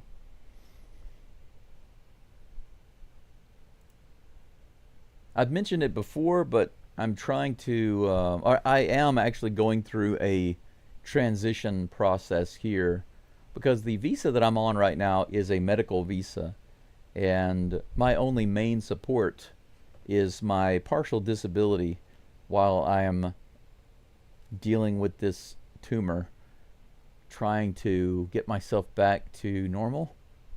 The Long story short is that the doctor, I mean, I haven't actually gotten an update from my doctor recently. He told me a year and a half ago that I have 2 years without medicine. 2 years left without medicine. Well, that was a year and a half ago. And because I don't have insurance anymore, I had to stop taking the medicine because it would cost me about $3,000 a month just for the medicine. So I stopped taking it a few months ago. Had to find another way to try to save myself. So that's what I'm currently doing. Cedon Rafael is at the plate. Javier up to 70 pitches. 1 ball, no strikes. Anyway, on this visa, I'm not allowed to work. So I have to figure out other ways to make income. Inside, 91 miles an hour with a sinker. 1 ball, 1 strike. Caleb Ort is now warming up in the bullpen for the Astros. Here comes the 1-1 pitch to Rafaela. Nice pitch in the bottom of the zone. 91 mile per hour. Stinker. 1 ball, 2 strikes. But anyway, I'm doing research and trying to figure out how to change my visa to like a working type visa. A little challenging to do. Popped up to right field. Cam Smith comes in and gets it for out number 1. In the meantime, any of your donations, memberships, super chats, direct donations, all of those things go directly into helping me take care of my expenses, my main expenses. Luckily, some things out here are free. If you look out here just to my right, out the window is a little mountain. In the backyard, I have a well, so the water is free. Here comes the first pitch to Narvaez. That's a strike. 93 mile per hour fastball right in there. 0-1 is the count. 1 away, nobody on here in the top of the 5th.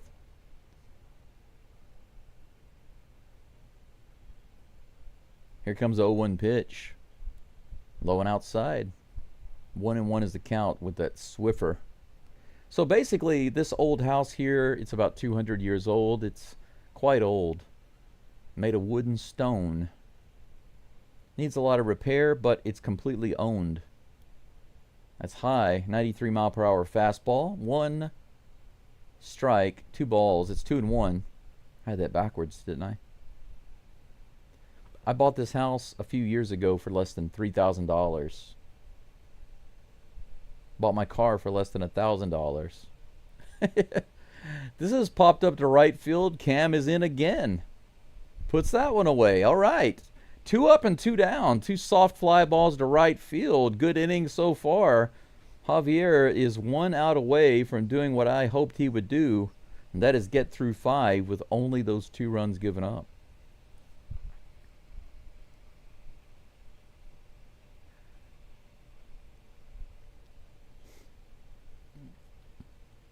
So anyway, some of my expenses are low, but there's some other things I still have to pay.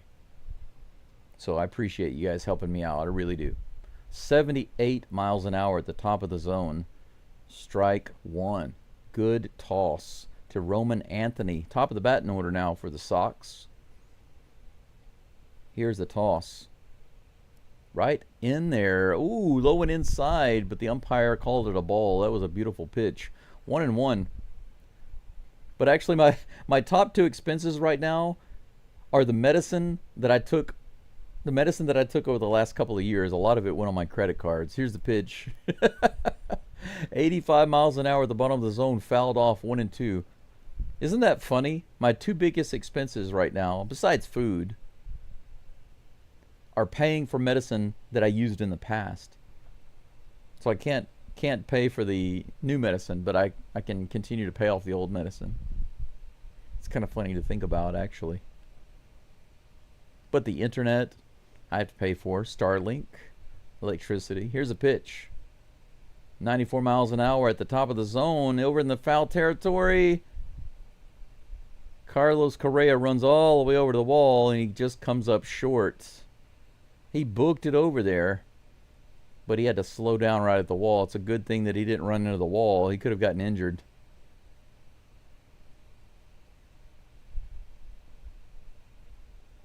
Right in that corner.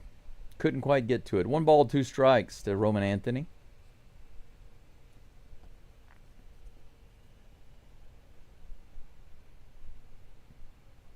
Here comes a 1-2 pitch. High, about a foot above the zone. 2-2 with 2 outs. Nobody on. How's the water there? Well, Daryl, I don't have city water here. Like I said, I have a really deep well out there right at the base of this mountain. That water comes out cold and clear. It is really nice. Really nice. Here's the pitch to Anthony. Low and inside. 3 balls and 2 strikes. The grass in the backyard was grown up so much when I bought this property. I didn't even know there was a well out there. There was an old pump sitting on top of the well with pipes and stuff, and I couldn't even see it because the grass was so high. This is hit hard into center field. McCormick is back all the way to the warning track, and he's got the ball right at the track. Javier puts his arms up in the air to show his respect for McCormick. How about that? 5 solid innings for Javier. McCormick making the catch right at the wall. He jumped, caught it right at the wall. Javier showing his appreciation for McCormick with the 2 arms up in the air. How about that? 5 innings pitched for Javier. 3 hits, 2 runs. How many strikeouts? Let's take a look. Okay, Javier, 85 pitches, 53 strikes. Strikeouts, 5, 2 walks. ERA, 3.6. I'll take it. I'll take it. I'll absolutely take that. Thank you so much, Shane. I don't have any family here. That's another thing. My daughter and I haven't talked in over a couple of years. Whenever her mom and I split in 2007, it wasn't my choice. She surprised me with it. And took my daughter, and then after that she just turned my daughter against me. I'm not saying this because I'm bitter about it. It's just fact. My ex-wife spread a lot of things to a lot of people about our relationship and about me, but I understand why she did it. Now, it doesn't mean that I approve of it or that it was okay, but I understand why she did it. She came from a highly religious background, Southern Baptist, and they weren't really going to support her just to leave me. She really wanted to leave me. She wanted to use me to get through school. She didn't want to have any children, and then she wanted to leave me. That was her plan. I didn't know this until later, but she accidentally got pregnant and freaked out about it. I was very happy because I wanted to have a daughter, and I did. I had a daughter. But long story short, even though I had the daughter that I always dreamed of, I even named her the name that I wanted to give her. And can you believe that her mother turned her against me so heavily, she legally changed her name? And she was bragging to her friends and some of my family that she changed her name to hurt me. Can you believe my daughter said that? That's pretty crazy. Jose Altuve's at the plate. But really, though, it doesn't bother me. Like, it sounds bad. It used to be bad, but I'm beyond all that. Here's the next pitch. Outside, 1-1 to Altuve. Altuve brings me happiness, so I'm all good. Jordan Hicks is now on the mound. Let me see if I can change the name on the screen. I might be able to. Yes. Anyway, I said all of that just to say that I don't have a wife here. I don't have any family here. Even back in the U.S., nobody there to support me. Just this community. Altuve hits it to third base on the 1-2 pitch. 99-mile-per-hour sinker, and he gets thrown out at first. That's 1 away or 2 away? That's 1 away. Man, they put that up there before he even got to first base. That's strange. Fish Hat Fool is now a member. Hey, how about that?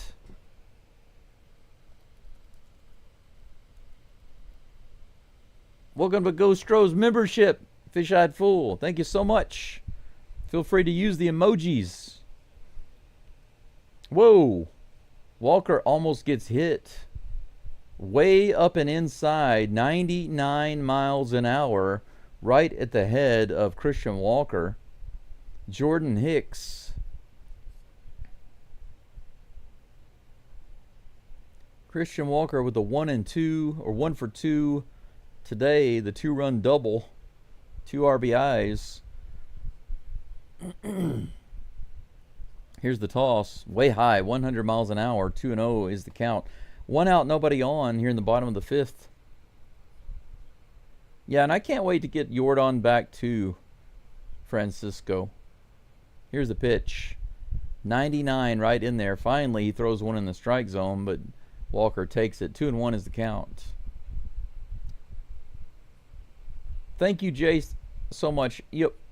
Please, please put your family first. Do that. Your family, even if I'm living out on the street, your family comes first. You got to take care of them first. 2 balls and 2 strikes now to Christian Walker. And you're right.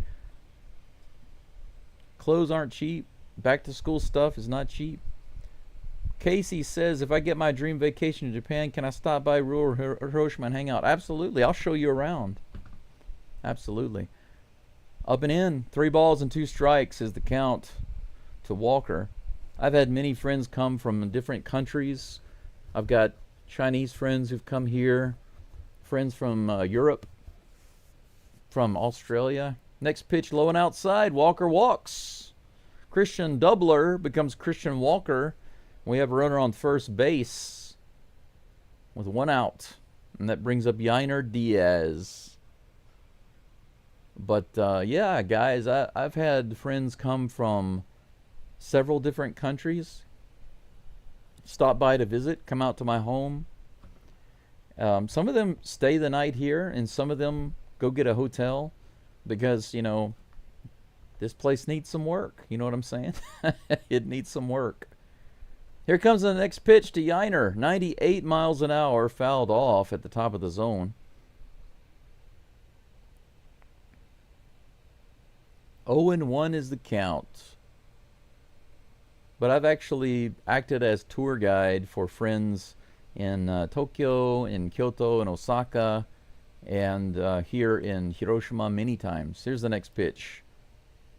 Another Swiffer, low and outside. Yainer chases it. 0-2 is the count. Hey, Elvis joined as a cadet. Welcome to Go Stros.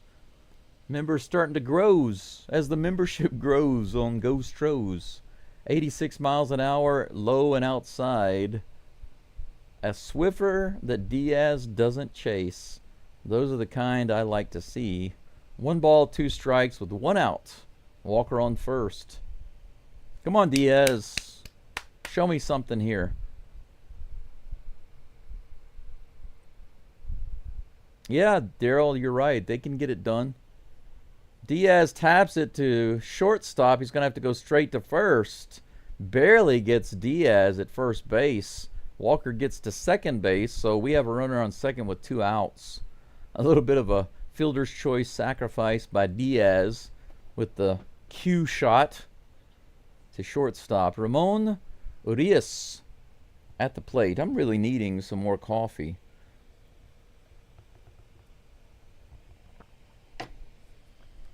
Oh, my water is not hot. Do I have some in the thermos? Maybe so. Urias up and in. Wow, 100 miles an hour. He brushes him back almost like he did Walker.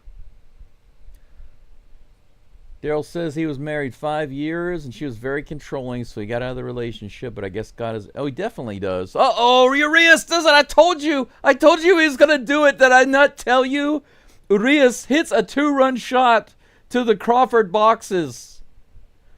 7-2 Astros. Did I not tell you that Urias was going to hit a home run today?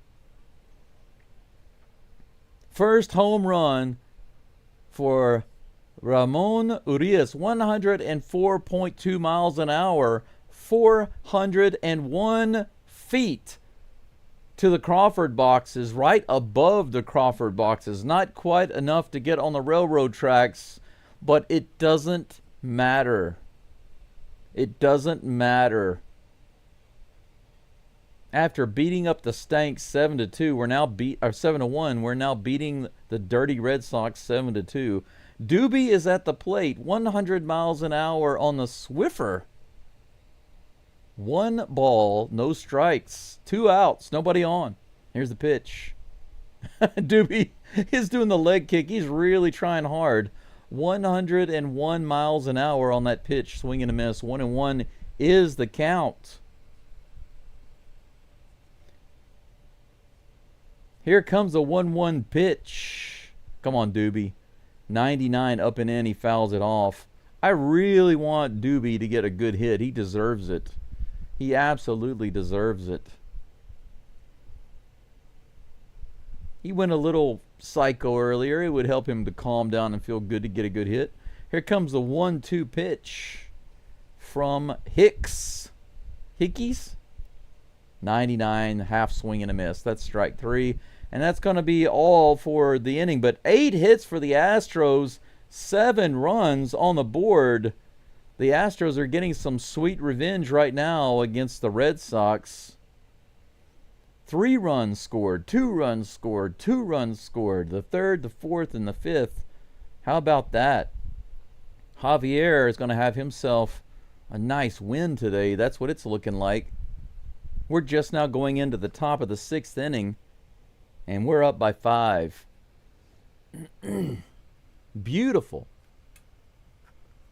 Absolutely beautiful.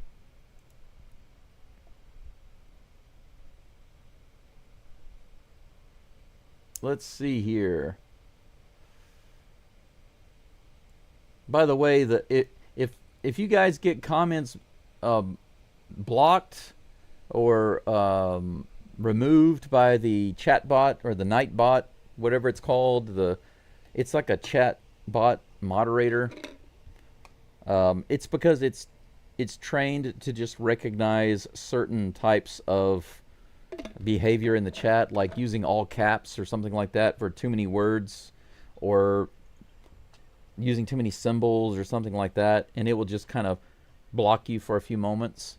So I just have to tweak those settings. Is that another super chat from Steel Viper? Holy freaking cow, man. Is that a home run? Am I getting home run super chats? Nice freaking home run super. Thank you so much for that. That's awesome. Yes, firing on all cylinders.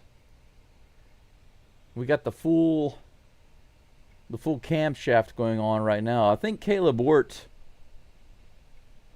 is now in the game for the Astros. Do I have my Caleb Wirt? I think so. Yeah. Yeah, I can change it. Awesome.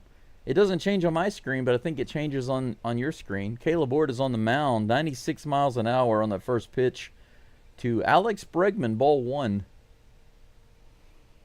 Bregman with a fly out and a home run today. Here comes a 1-0 pitch. Up and in, 96 miles an hour. 2-0.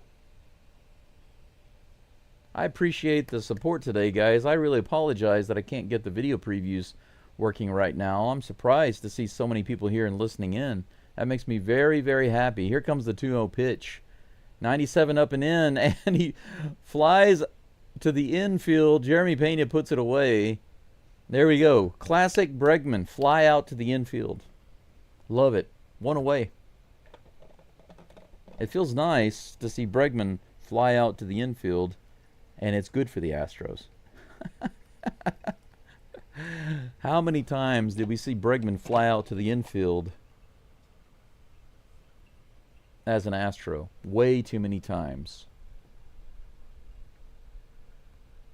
Here comes the pitch. 96 up and in. Oh, Fred, you were digging around for the Buy Me a Coffee link? By the way, all of my donation links are in every video description. So this live video, in the description below it, all of my links are there. Below the zone,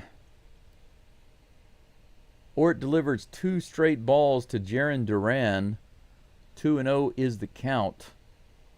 1 out, nobody on, here in the top of the 6th. Here comes the next pitch. Right in there, 97 miles an hour, 2-1. Beautiful pitch. He takes it all the way. BJ, I'm not showing clips because I was having screen freezes. I've got some kind of clash going on with my video drivers or something. Some kind of clash going on that's causing it to freeze, so I can't show the video clips right now. Actually, in my software right now on my screen, everything is completely frozen. My webcam is frozen, the interface is frozen, everything is frozen. It's still moving around in the live live stream on YouTube, so it's fine there, but it's frozen on my screen, so I can't show it, unfortunately. I'm going to work on it later. Here's the 2-2. 97 above the zone, swing and a miss. Ort gets a K, and that's out number 2. 2 up and 2 down. Trevor's story due up in just a moment. Anyway, I did get up, like I said earlier, for those of you who were not in the live chat earlier in the game, I got up this morning at about 5:30 or so to try to work on it. Spent about 4 hours working on it. And in the end, the problem persisted. First pitch is a ball to Trevor's story. He's 0 for 2 today with a foul out and a strikeout. Here comes the 1-0 pitch from Ort. Woo, on that outside edge. The umpire lays off. 2-0.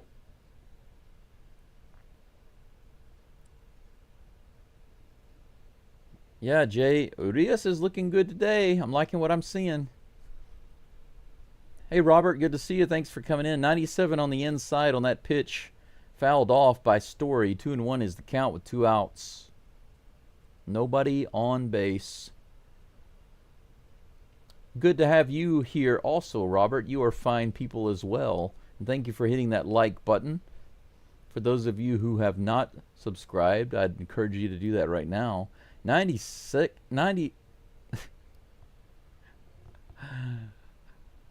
I was about to say 97 and 96 at the same time, and it came out as something else. 96 miles an hour. Strike 1 in the upper outer corner. 2 balls and 2 strikes. Trevor Story takes a little break out of the box, and now he's back in there. With 2 outs, 2 balls, 2 strikes. Here's the pitch from Ort.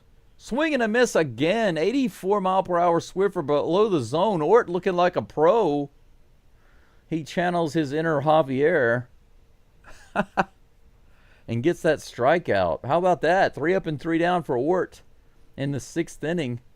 Nothing doing. We've got 5 goose eggs on the board for the Red Sox from the 2nd inning until the 6th. The bottom of the 6th coming up, and our big bat Chasmanian Devil, I believe, is due up. Followed by Crank It Up Cam Smith and the Flash Jeremy Pena. Yeah, we got some home runs. Fred sent me a home run coffee. That's awesome. Yeah, for those, just so you know, guys, if you ever want to buy me the $5 breakfast, I wish I had a link. Instead of saying buy me a coffee, I wish I had a link that said the $5 breakfast. If there is an early game, okay, if there's an early game that starts maybe by no later than 6 o'clock, I would say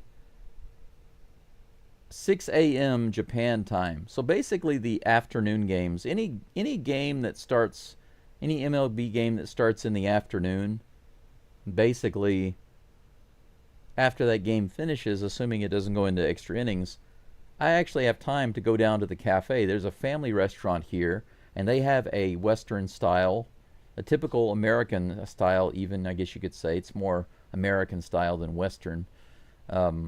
It's a breakfast that comes with bacon and eggs and sausage and salad and a baguette and soup. And they have a complete drink bar there, so you can get coffee, lattes, you can get different types of iced tea. They have iced coffee, they have juices, they have sodas, they have water, they have all of that. And the soup, all you can drink and all of that. The whole thing is like $5. It's amazing. But it ends at 10:30, right? So whenever they have a game like today, like right now it's 11 o'clock here in the morning, so there's no way for me to go there and have that. But on afternoon games, I can definitely leave the game and go down there and have a cheap breakfast for just under $5. It's a great deal. McCormick is at the plate, 91 miles an hour on the outside edge and low. Isaiah Campbell is on the mound for the Red Sox. Strike one on that swing and a miss. McCormick, the first batter this inning. Let's see a little bit more of that devil. Boy's got the devil in him. Here's the 0-1 in the dirt. 1-1. But me like swingy too, Houston, Texas, Dave. Me like the home run swingy too. Good. Thank you for Trading View. I figured you could. 85 miles an hour on that outside edge. The umpire actually laid off. 2 balls and 1 strike. Mom said there'd be days like this, Robert. That's right. That's what Mama said.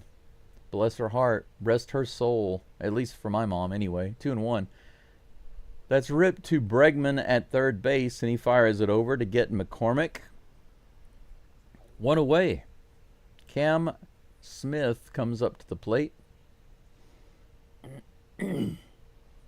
That's interesting. Cam Smith batting .303 when the Astros win, batting .184 when they lose. OPS is .808 versus .539. 37 RBIs when they win and only 11 when they lose. These are big differences. Here's the pitch. Up the middle, and it hits the pitcher. They make the throw to first base, but he beats it out. Cam Smith excited and fired up about that one. The very first pitch, Cam Smith hits it up the middle, kind of bounces off the pitcher. Second baseman grabs it, fires it over to first, but Cam just beats it out. That was not a bad play at all by the second baseman. He beat it by a full step, though. All right. Infield hit for Cam Smith, 1 out. And the flash is up, baby. Jeremy Pena at the plate. He fouls off the first pitch, a 95-mile-per-hour fastball. AutoZone. AutoZone. Here's the pitch. This is grounded to shortstop. Could be a double play. And, oh, he tagged him. The throw to first base was way off, but the first baseman was able to get the tag on Pena for out number 2. So double play, wipes off the base runner. Nothing doing for the Astros other than that one infield hit by Cam Smith. That's the end of 6. We go to the top of the 7th. We might have another round of Caleb Wirt. We'll see. I will update it as soon as I find out. But Wilyer Abreu is scheduled to be up on the mound, or up at the plate in just a moment. Let's take a look here. Ort gets a K. Horton here's a who. Ort gets a K. Sounds like a funny children's novel. Robert, thank you so much. I appreciate you. Let's see here. What else did I miss? Trying to get caught up. Old Dog is in the house. Hey, Old Dog. Welcome in. Thank you so much for being here. If you have been listening to the game, then it's been quite a game. If you have missed it up until this point, it's been quite fun. It's been quite fun. You can always go back and check out the replay and listen in if you want to. Unfortunately, I don't have the, once again, I don't have the video previews going right now because every time I try to load them up, it freezes. It freezes the screen. So I've got to do some more troubleshooting. I spent several hours on it this morning. Couldn't fix it. There's some type of clash going on. So I might have to completely uninstall and reinstall some things and see if that fixes it. I've tried so many things already, and I really don't know what else to do besides complete uninstall and reinstall. Hector Neris is on the mound now. Do I have Neris? I think I do. There we go.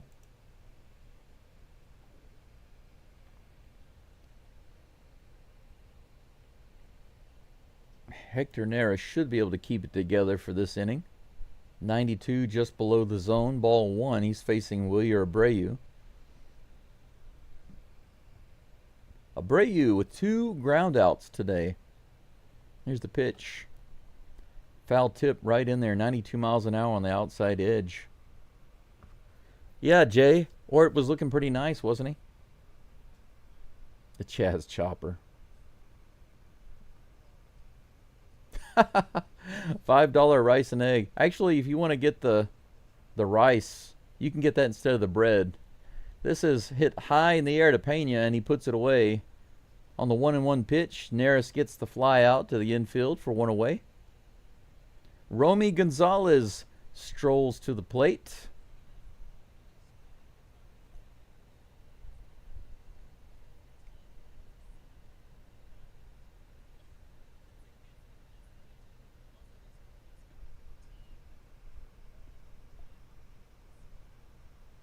Here comes the pitch.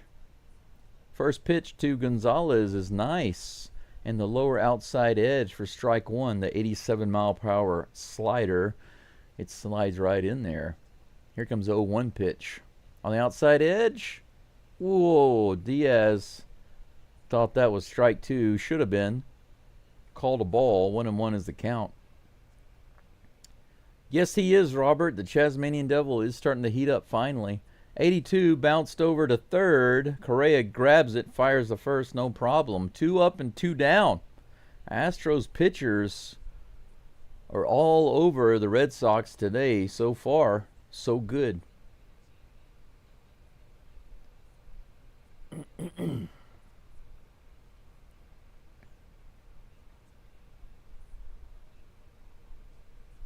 Let Caleb cook.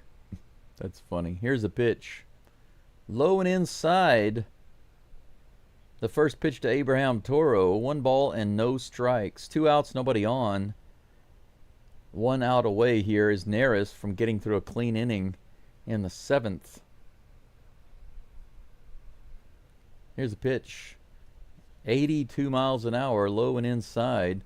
Nino's calling it again, but this time I could see the 10 runs, but I don't see the Red Sox getting another run though. Here's the pitch. Unless this one gets out.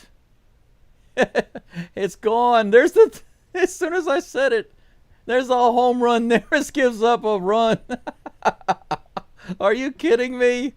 As soon as I said I don't think so, Toro hits a homer into the Astros bullpen.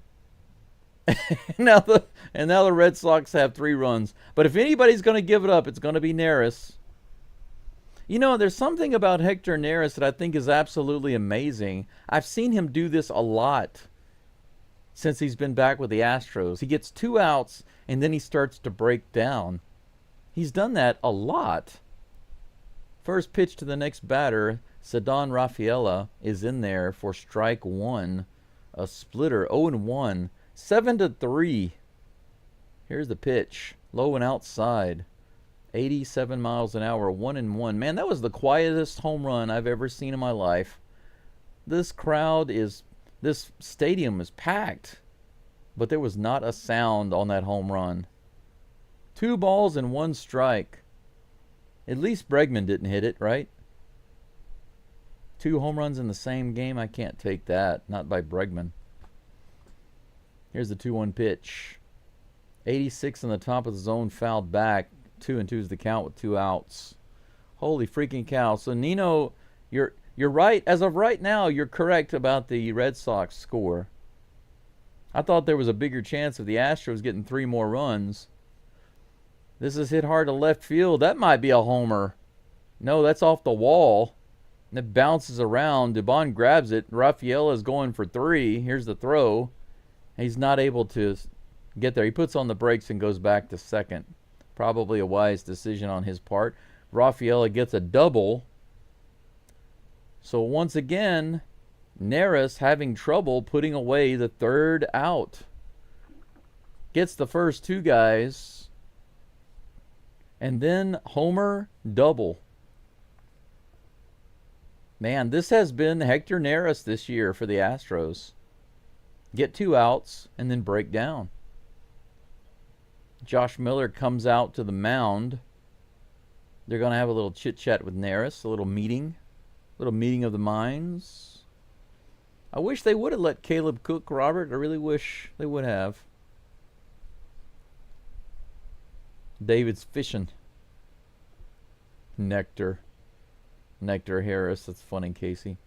Glenn says the game turned around when you replaced the Yankees logo with the Red Sox logo. Yeah, I gave them the tiny logo like they deserved. That's right. Robert says, I'd like to know where all the Astros fans are from. I'm in Houston, Spring Branch. They are all over the place, Robert. I've heard of people being in different places in Europe, in South America, in different places in Asia. All over the place. Here's the pitch. Masataka Yoshida is at the plate. Takes the first pitch for strike 1. Steven Okert is warming up in the bullpen. Here comes the next pitch from Neris after a long delay. The 0-1, a little up and out. 1-1. I've been here in Hiroshima now for 4.5 years. I've been in Japan for 5.5 years. And I was in China for almost 7. Swing and a miss, 91 mile per hour fastball above the zone, 1-2. 1 strike away from getting out of this inning. Runner on second. Come on, Neris, you can do it. Neris is our version of Devin Williams. That's funny, Brendan. That's funny. Neris fakes a throw to second base. Rafaela scoots back, no problem. Susan says, my husband and I just thank God that we get to hear you. Thank you so much. That is very sweet of you to say, Susan. It makes me feel good. This is hit hard to right field, all the way out to the wall. It bounces over the wall. No, it's in. It's going to stay in, but that's going to score another run. So there goes your score. So, unfortunately, you're wrong about that. It's 7-4. Neris has now given up 2 doubles and a homer. That run scores easily. Masataka. And that's going to be it. Espada comes out. He's going to go with Okert. Roman Anthony is due up. He's not going to let Neris stay on the mound. It's funny because Neris, this is 10 years of being in the MLB, and they gave him his agent gave him a really nice gift. He gave him like a saddle. I guess he likes to ride. Gave him a really nice saddle. They had a picture of it in the clubhouse. And he comes out on the mound today, and what does he do? He gets 2 outs and then starts giving up runs. Homer, double-double. 7-4. The Astros lead has gone to 3. I'm not liking that.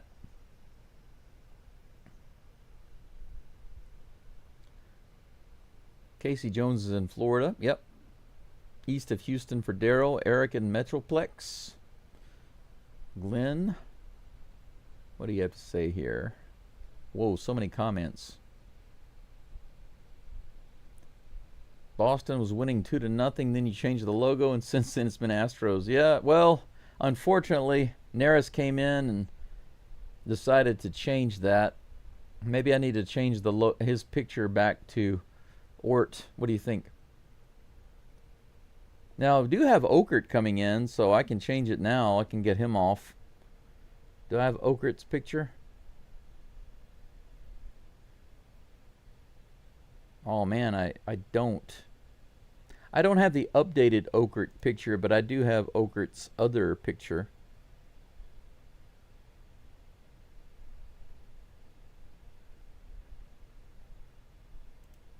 I'll put that one on. How does that look? I can't see it on my screen. But let me come up on YouTube and click the live button. Maybe I can see it. It covers up the batter. It's too big, right? It's covering up the batter.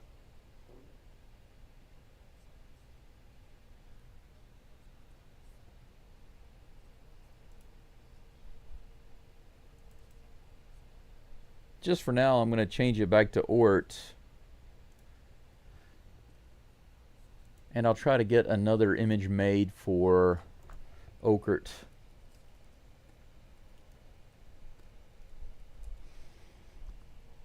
See what Okert can do for the Astros.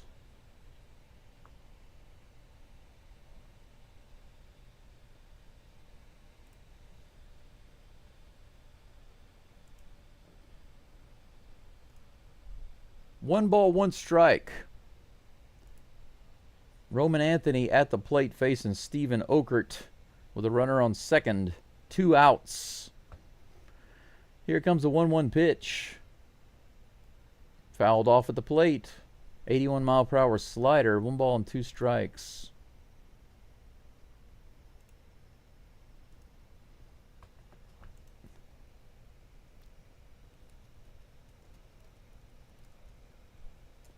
All right, I've got the AI working on an image for Steven Okert. It should be ready in just a couple of minutes, so I have to wait on that. But hopefully Okert is done here in just a second.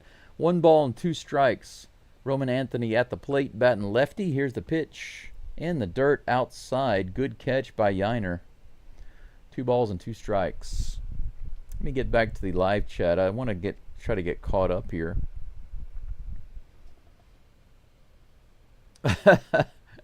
Late to the show because life sucks sometimes. It's okay. It's all good. Where is Old Dog from, says Robert. And here's the pitch. This is hit really hard out to right center field. It might be gone, and it is. Into the bullpen again. A 2-run homer.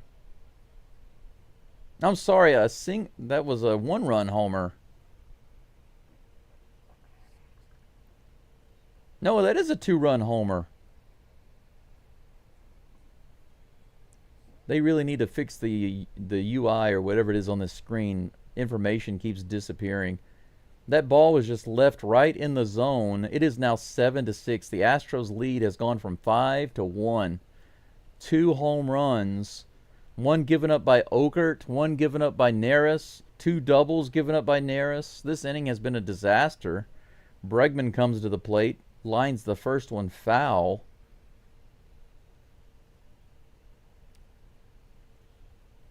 So we were clobbering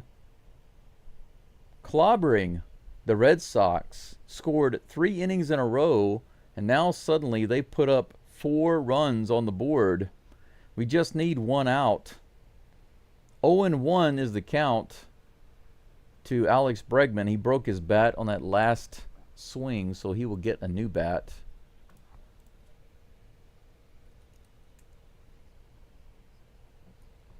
One of those 2 runs will be charged to Neris because the double. Here comes the pitch. Right in there, 92 on the outside edge. 0-2 is the count to Bregman.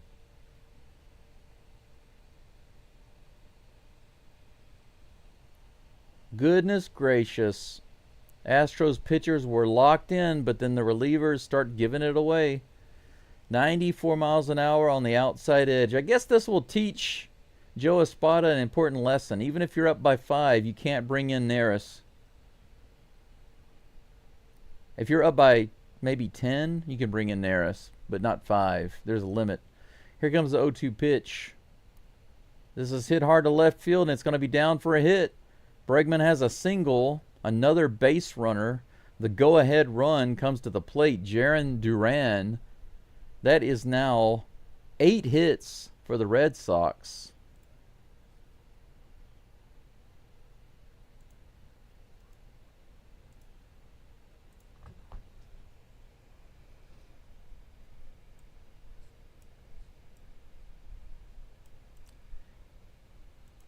Yeah, they need to do something just to get that last out. Got to get that last out.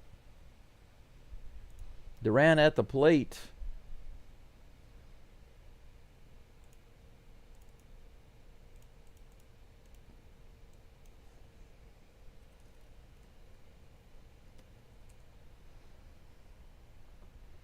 Here comes the first pitch to Duran.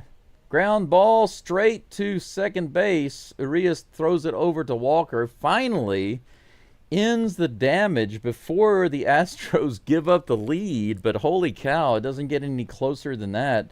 7-6. 4 runs given up in that inning. 3 of those credited to one Mr. Hector Neris. 2 home runs given up. One by Okert, one by Neris. Neris with 2 doubles given up also. 1 single and a homer given up by Okert. Holy freaking cow, guys. No errors for either team. 8 hits for the Dirty Sox. 9 for the Stros. 6-7. The bottom of the 7th coming up in just a moment. And I have got a new... Now that the inning is finally over, I finally have an image for Okert, but maybe it doesn't really matter.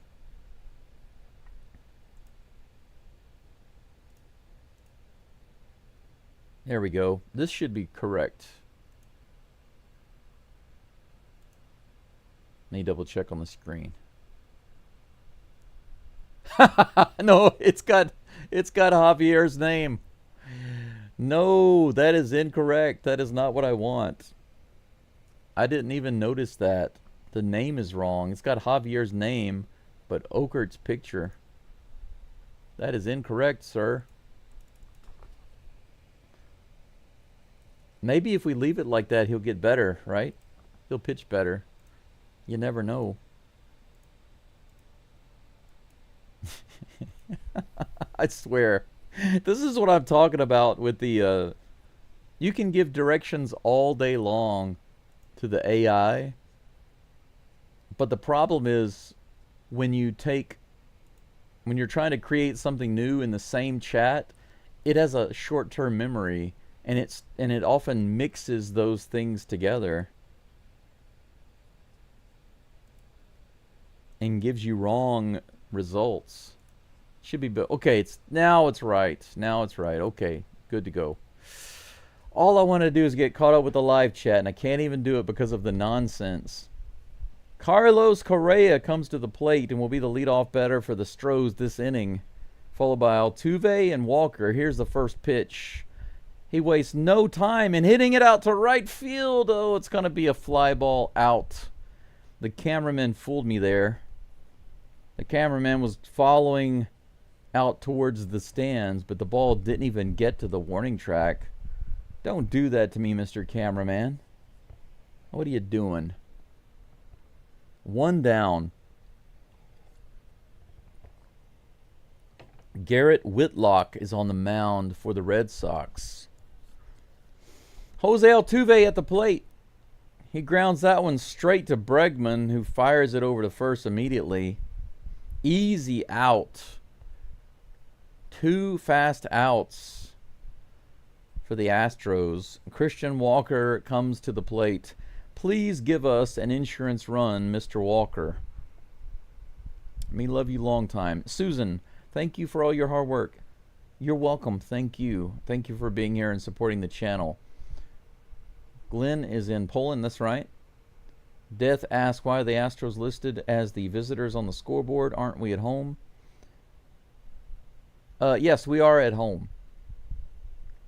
If you're talking about on my scoreboard, that's a good question. Christian Walker takes the first pitch for strike one, 0-1. The API that I have is it automatically updates from MLB. If it's showing the Astros at home, I'm not quite sure why that is. That's a good question.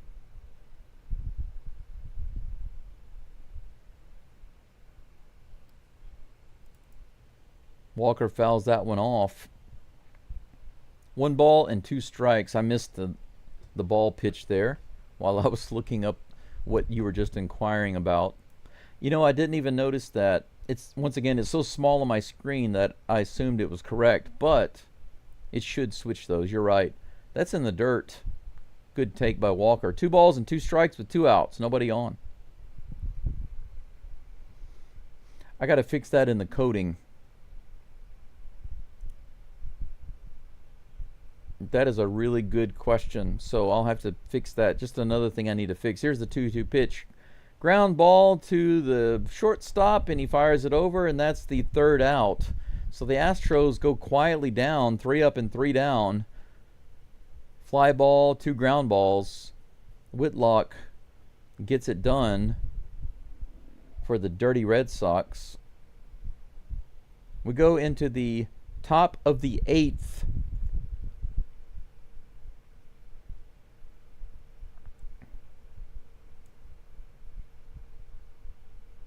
Yeah, I agree, Crispy. They should have brought in some good pitchers, some really good pitchers. We don't need to mess around. We need to win this game. Yeah, I'm looking forward to Dubin coming back, Jay. I'm with you on that. And Robert, that's kind of what I said to somebody a while back. I think they made it sound like I was favoring Neris because they said, "Wouldn't you rather have Presley than Neris?" And I said no. And what they thought I meant was, I think Neris is better. But my point is, it's kind of like saying, would you rather me slap you on one hand or on the other hand? I'd prefer you slap me on neither. I don't want to be slapped at all. So I really don't want either of those pitchers on the mound. That's my straight up opinion. I mean, if we're up by 15 runs, fine. Bring in Presley, bring in Neris if they're on the team, but don't bring them in even with a 5-run lead. You see what just happened? I don't understand why it is, but Neris gets 2 outs and then he breaks down. He's done that maybe 5 times.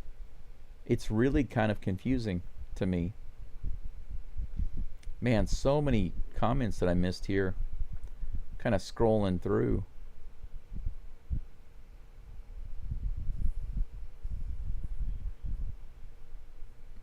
Yeah, former Astro who hit the homer. Are you now? Bregman hit the homer in the first inning.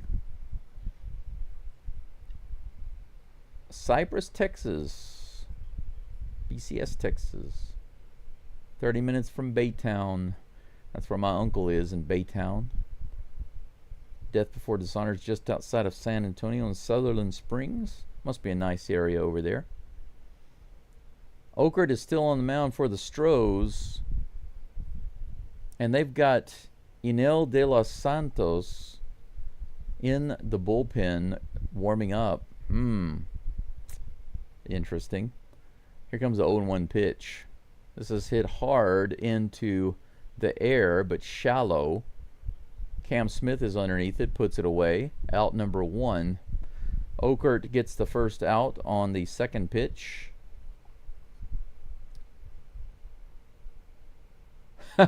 You're right, Eric. 1 inning from Neris, longer than 5 from Javier. That's what it seems like. Forever and a day. And twice as many runs, too, right?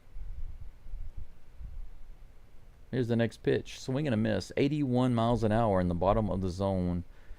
Daryl's been in Houston for about 45 years. If I had always lived in Houston, it would be 50 for me right now.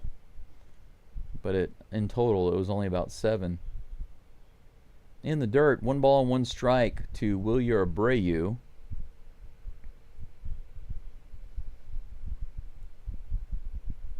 I wouldn't mind them letting Nery go as soon as we get our guys back. Here's the 1-1 pitch. Swing and a miss. Nice.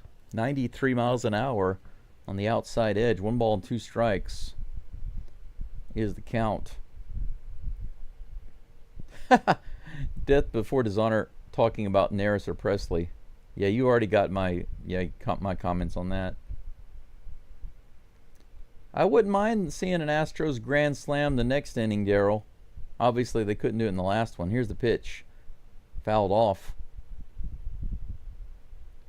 The count stays 1-2 to Abreu. 1 out, nobody on. Ryan Stressley.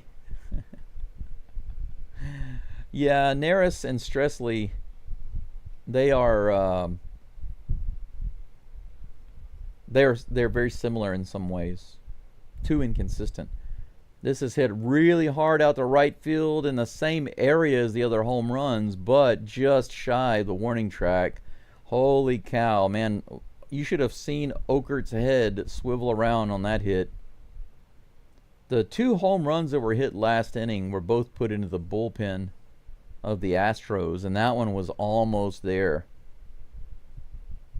2 outs. Romy Gonzalez comes to the plate.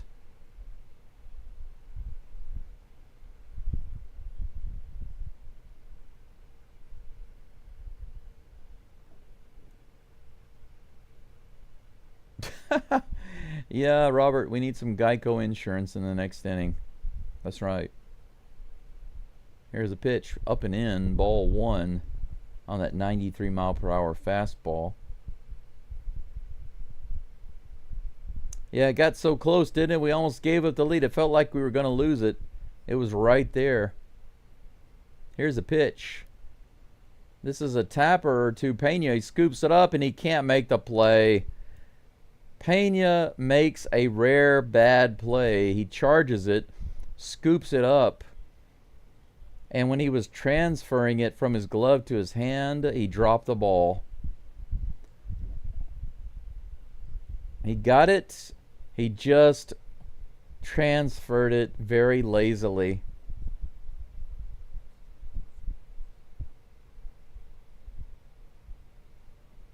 I don't know if they're going to give him a hit on that. It looks like they're giving him a hit right now. They're not charging Pena with an error.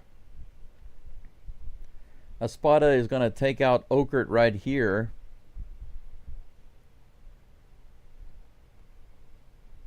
We got a new pitcher coming in that I've never seen for the Astros, De Los Santos. Pretty interesting.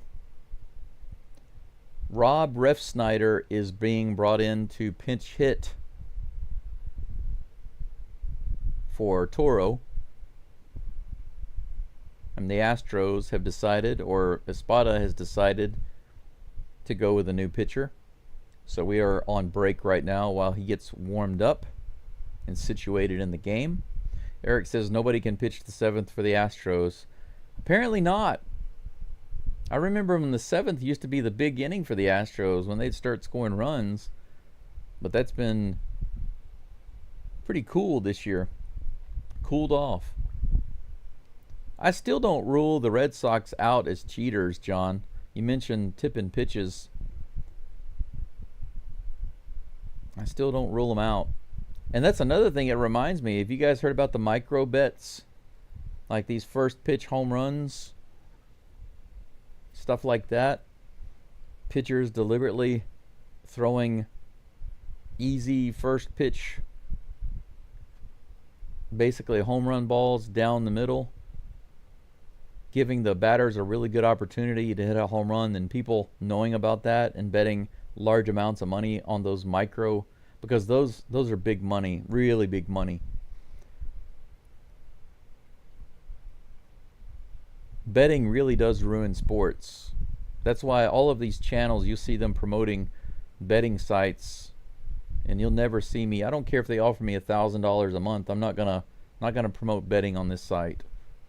I probably could have had a betting sponsorship already. But I don't have any sponsors right now. I could use sponsors. Sponsors are what I'm looking forward to. But even though the views and the watch hours are really high on my channel right now, the numbers are really, really good. The subscribers are the main thing that is getting people to say, well, you know, you haven't got 1,000 subscribers yet, so it's difficult to get the sponsors. Eniel De Los Santos on the mound for the Astros, a righty. Here's the pitch. 96 miles an hour on the fastball outside, ball one to Rob Refsnyder. One runner on first base, 2 outs here in the top of the 8th.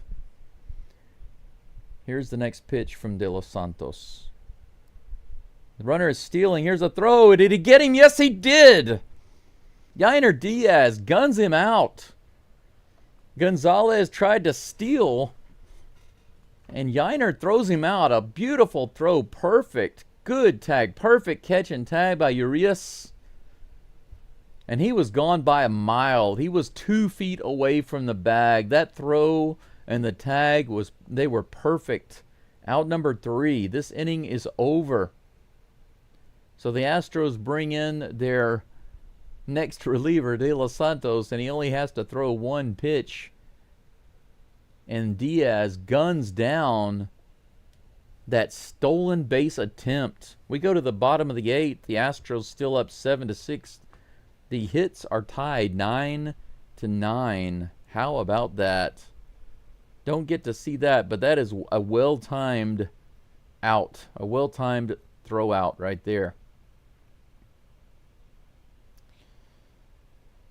Wow. The Sports Corner says, great to see a fellow Astros fan making and streaming videos. Well, I'm the only one. I'm the only Astros live play-by-play on YouTube that's in English. So, there is one other lady that does it in Spanish, but their channel is not for the Astros. Their channel does lots of different sports, and they have many different broadcasters. But this channel is only for the Astros. Just the Astros. Very focused.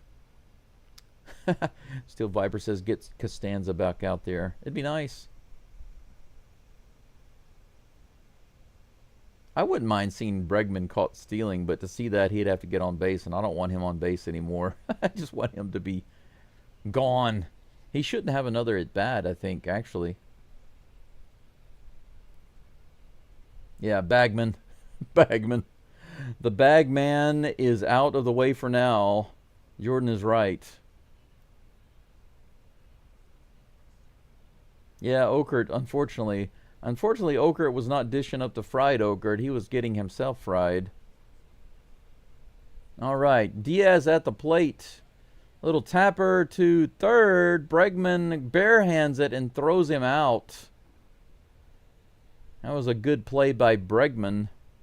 A little tapper to the third base side. It was so lightly hit that Bregman was able to just grab it with his hand and throw it right over to first base for out number 1 on the very first pitch.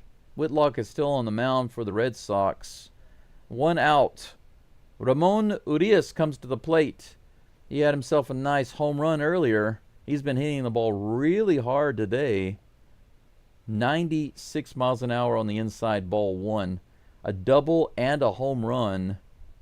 And his foul balls have been home run distance. Ooh, 96 inside, swing and a miss. 1-1 is the count. I agree, John. Neris is mostly a liability. I mean, the only way you can really bring him in is if you're up by 10 runs. This is hit into left field. Urias with a single. He just golfs it, the line drive into left field. He's got a single, double, and a homer today. Man. 1 hit shy of a cycle.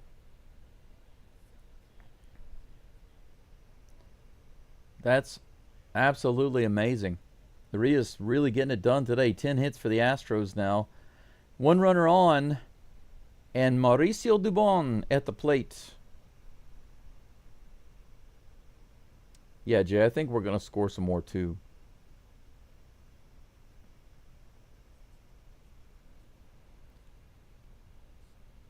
bring blue balls back and sit near.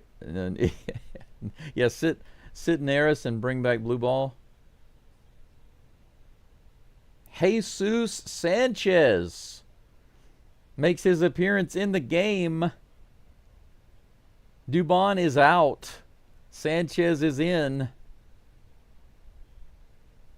How about that? Whitlock on the mound remains, and the pitching coach comes out to have a little chit-chat with him for a moment about Sanchez.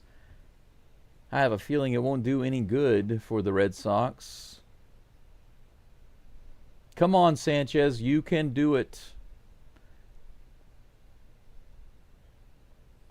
Sanchez, of course, having much better luck against the right-handers, which Whitlock happens to be. 85 right below the zone on the changeup, swing and a miss. Strike one.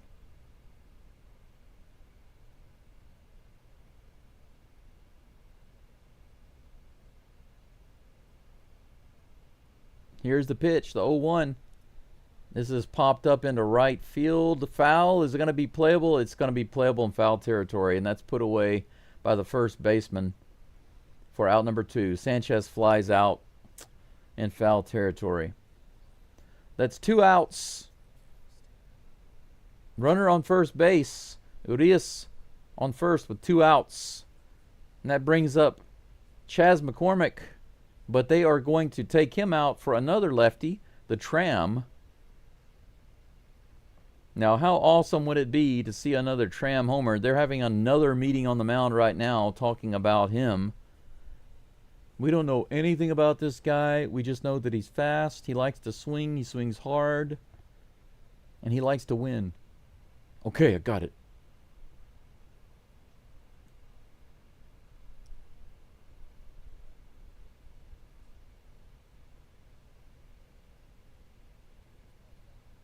Yeah, where is Abreu? That's a good question. Here comes the first pitch to the Tram. Swing and a miss, 95 miles an hour on the upper outer edge. Strike one. I'll tell you what, though. I kind of feel like if Taylor Trammell gets a big hit here,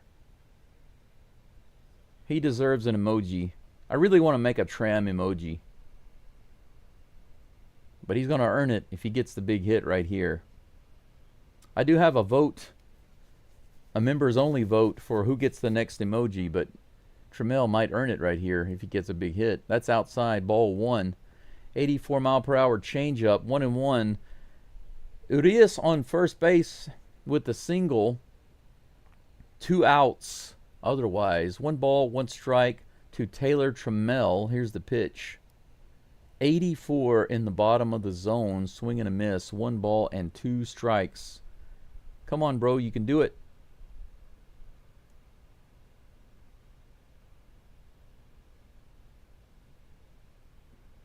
Here comes the 1-2 pitch. Swing and a foul tip miss. Urias was stealing on that play, but it didn't matter. That's going to be a strikeout for Trammell. The Astros get 1 hit and 1 runner on, but nothing comes of it in the bottom of the 8th. We go into the top of the 9th. We gotta hold them. We got a 1-run lead, 7-6 with 10 hits versus their 9. Who's going to be up in the 9th? Are we going to keep De Los Santos on the mound? We'll see. He actually threw 2 pitches. I thought he threw 1. I remembered incorrectly. He only threw 2 pitches in the last inning. He might still be on the mound. We don't know. Are they going to pull in Hader? Is Espada going to trust De Los Santos to stay out there with a 1-run lead in the 9th? I don't know. I agree with you, Crispy. Just because we have 5 runs on the board doesn't mean we should bring in Neris. I agree. There was still plenty of baseball left, right? In the 7th inning? I don't know. I feel like we could have made a better choice there. So I agree with you.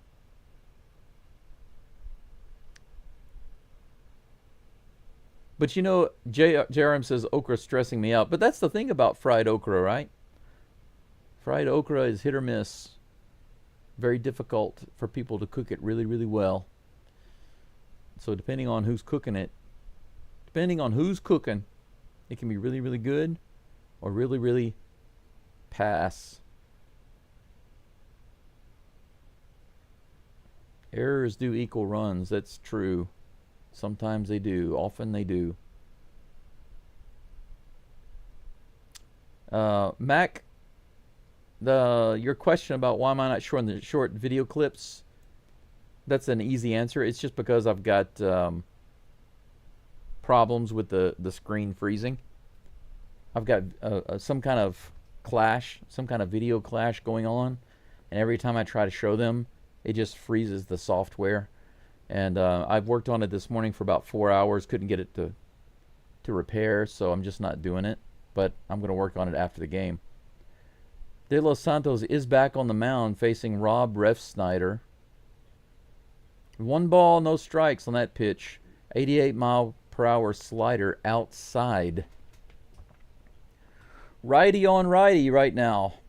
Here comes the 1-0 pitch. Grounded straight to Pena. Pena scoops it up. Throws over to first. No problem. Out number 1. We are 2 outs away.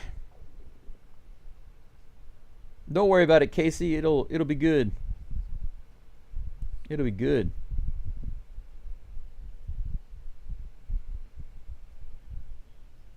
They decided to go with De Los Santos. Let's give him a chance. No haterade today. Here comes the first pitch inside, 95 miles an hour, up and in to Ceddanne Rafaela. Here comes the 1-0 pitch. De Los Santos. 96 on that outside edge. Called a strike. Whew, that was right out there. 1 ball, 1 strike. 1 out, nobody on. Yeah, Caleb was cooking, wasn't he, Robert? Here's a 1-1 pitch. Strike. Swing and a miss. 97-mile-per-hour fastball in the top of the zone. The count is 1-2 to Rafaela.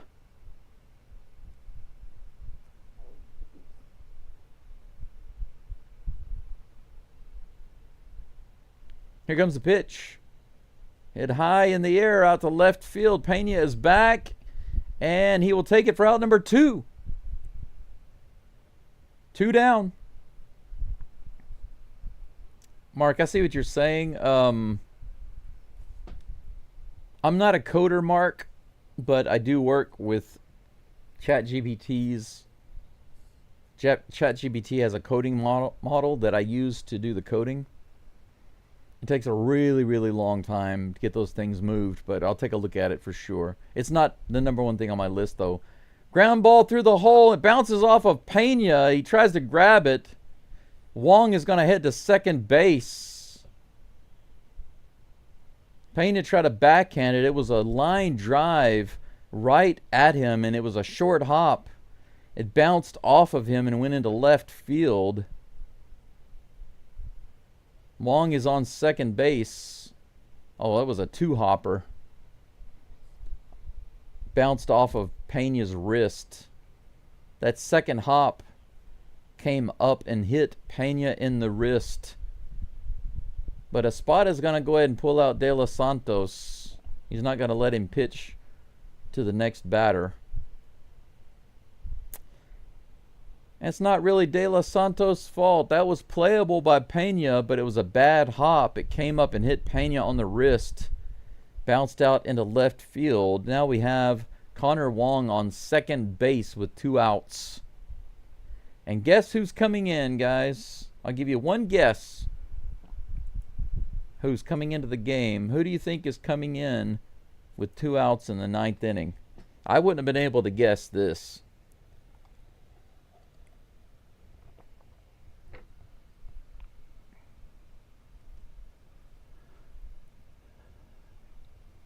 You can blame Harris or Neris, or you can blame Espada. Take your pick. I mean, Espada's the one who put him in. Hunter Brown. Can you imagine Hunter Brown coming in to get the last out in the 9th? That would be funny. Let me see if I can change the portrait on the screen. Then you guys can see who it is. There we go. Should be updated on the screen. You can see who it is now.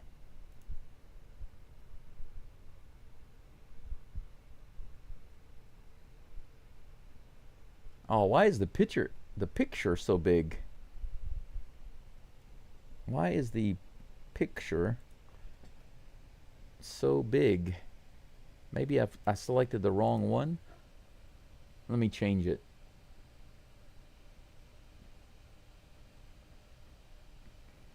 Yeah, there it is. Now it's correct. Bennett Sousa is in the game. This is what you call a big coin toss. Roman Anthony at the plate with 2 outs. Here's the pitch from Sousa, just inside ball 1, 86-mile-per-hour slider. Crispy, I hear you. Blame Espada. We all know Nery isn't good. 1-0 is the count. Here comes the pitch. Swing and a miss. 86-mile-per-hour slider. 1-1 is the count. The Astros and the Dirty Sox have 10 hits each. It's 7-6 here in the top of the 9th with the 1-1 count. Here comes the pitch from Sousa. Right in there, 96 miles an hour, strike 2, 1-2. Billy Wagner.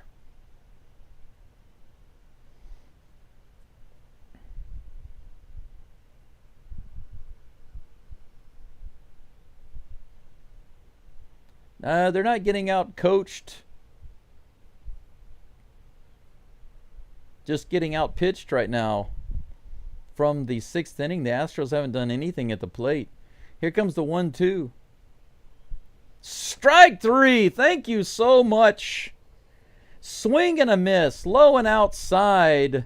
Bennett Sousa gets the strikeout on a swing and miss of Roman Anthony. The Astros managed to squeak it out. 7-6. The fireworks go off in Daikin Park.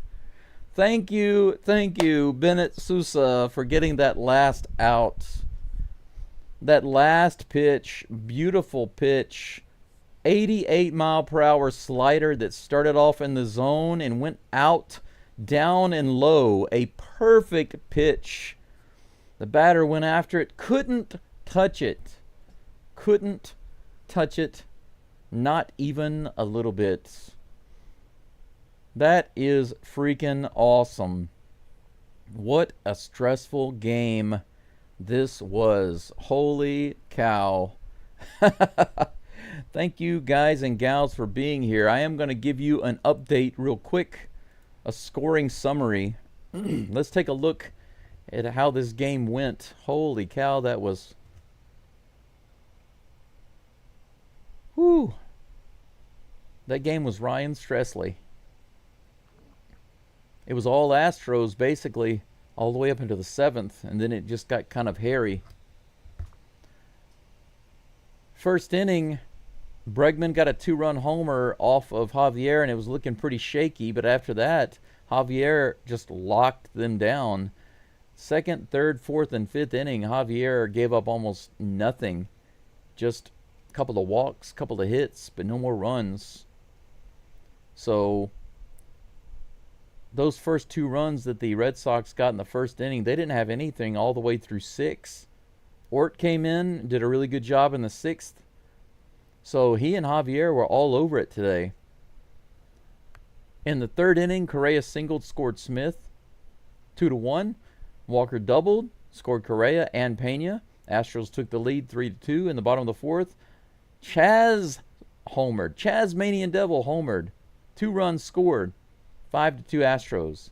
In the 5th inning, Urias got his first homer. And by the way, McCormick's first home run of the year as well, but the first home run with the Astros for Urias in the 5th, scoring Walker. Astros were up 7-2 in the 5th inning, but the top of the 7th, Nery got 2 outs and then started giving up stuff. Gave up doubles, gave up homers, Ultimately, the Astros gave up 4 runs in the 7th, almost allowing the Red Sox to tie the game 7-6. But somehow we managed to squeak by and get through it and win. And I believe Javier, luckily, was able to get the win. Javier is 1-0, baby. 5 innings pitched, 3 hits, 2 runs, 5 strikeouts, 2 walks. Crotchet gets the loss. 4 innings pitched, 7 hits, 5 runs, 5 strikeouts, 1 ball. Sousa gets the save, and he deserved it. He deserved it. Javier with the win, Sousa with the save. I think that Ort also deserved it, but at least Sousa is the one who came in and shut it down, and he deserves that. Now, real quickly, I want to take a look at what's going on around the league. The Tigers and the White Sox are in the top of the 9th playing a delayed game. Tigers leading 2-1 right now. But it looks like the Tigers are at bat. I don't know. Let's hope that the White Sox can come back. Now, in the 10th inning, the Rangers and the Diamondbacks are tied 6-6. That's an interesting game going on right now. A couple of tight games. Rays are beating the A's 3-0 in the 3rd. Let's see here. Mariners, no game today. How about that? No game for the Mariners today. Steel Viper, thank you so much, man. Steel Viper is my hero today.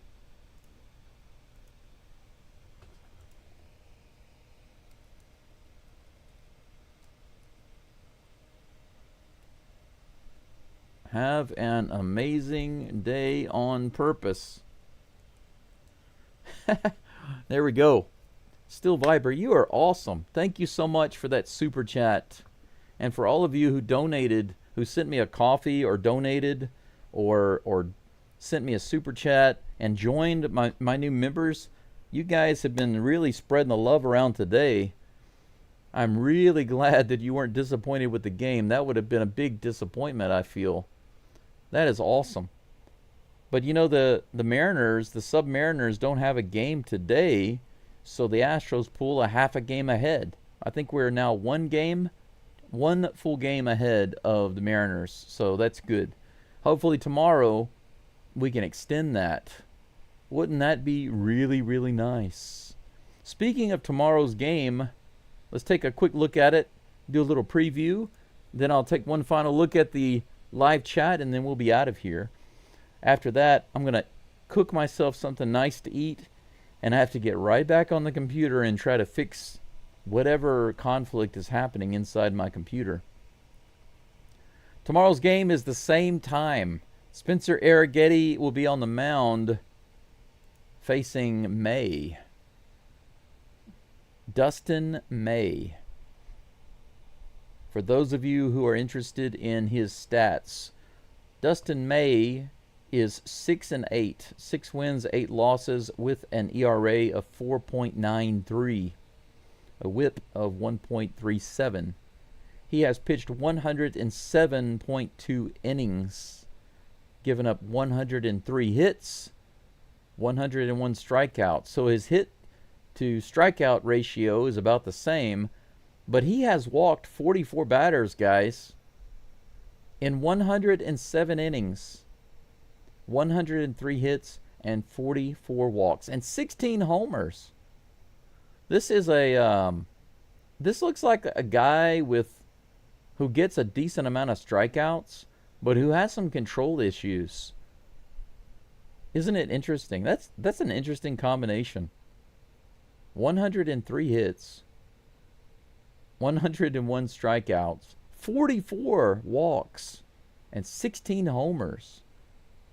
I think that the Astros can hit this guy, and we're going to need it because tomorrow Arrighetti is on the mound, and there's no telling how he will do. Let's hope he has a better day tomorrow than he did last game. And that is the update or the preview for tomorrow's game. Let's go back to the live chat right quick and see if I missed anything here. Yeah, that's right, Dramban. We got the 0.5 gain. So we are one full game ahead now. That's nice. It's not a big lead, but it's a lead. Let's see here. Yeah, Espada is a genius. He just wanted to give us a little something exciting to watch, I guess. Good night to you, Andy. Thank you for being here. Fish-Eyed Fool, new member. Thank you so much. See you tomorrow.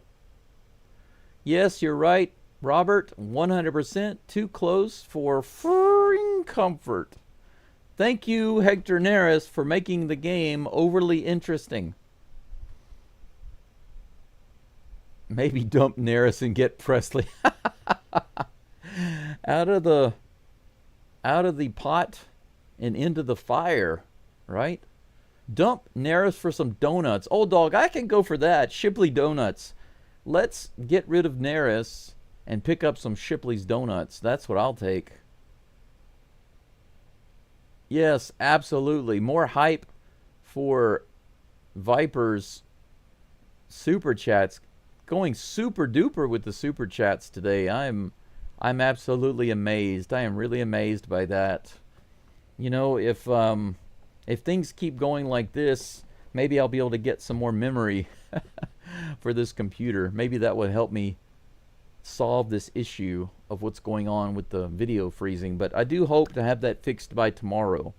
And thank you guys and gals for, by the way, thank you so much. Anytime you see something on the screen that seems off and you ask about it, I appreciate that. Now, if you know, there's a way to do it. I've had some people say before, "Hey bro, you this is wrong on your screen. Why would you do that? That's incorrect, blah blah blah blah." That's obviously an attitude problem.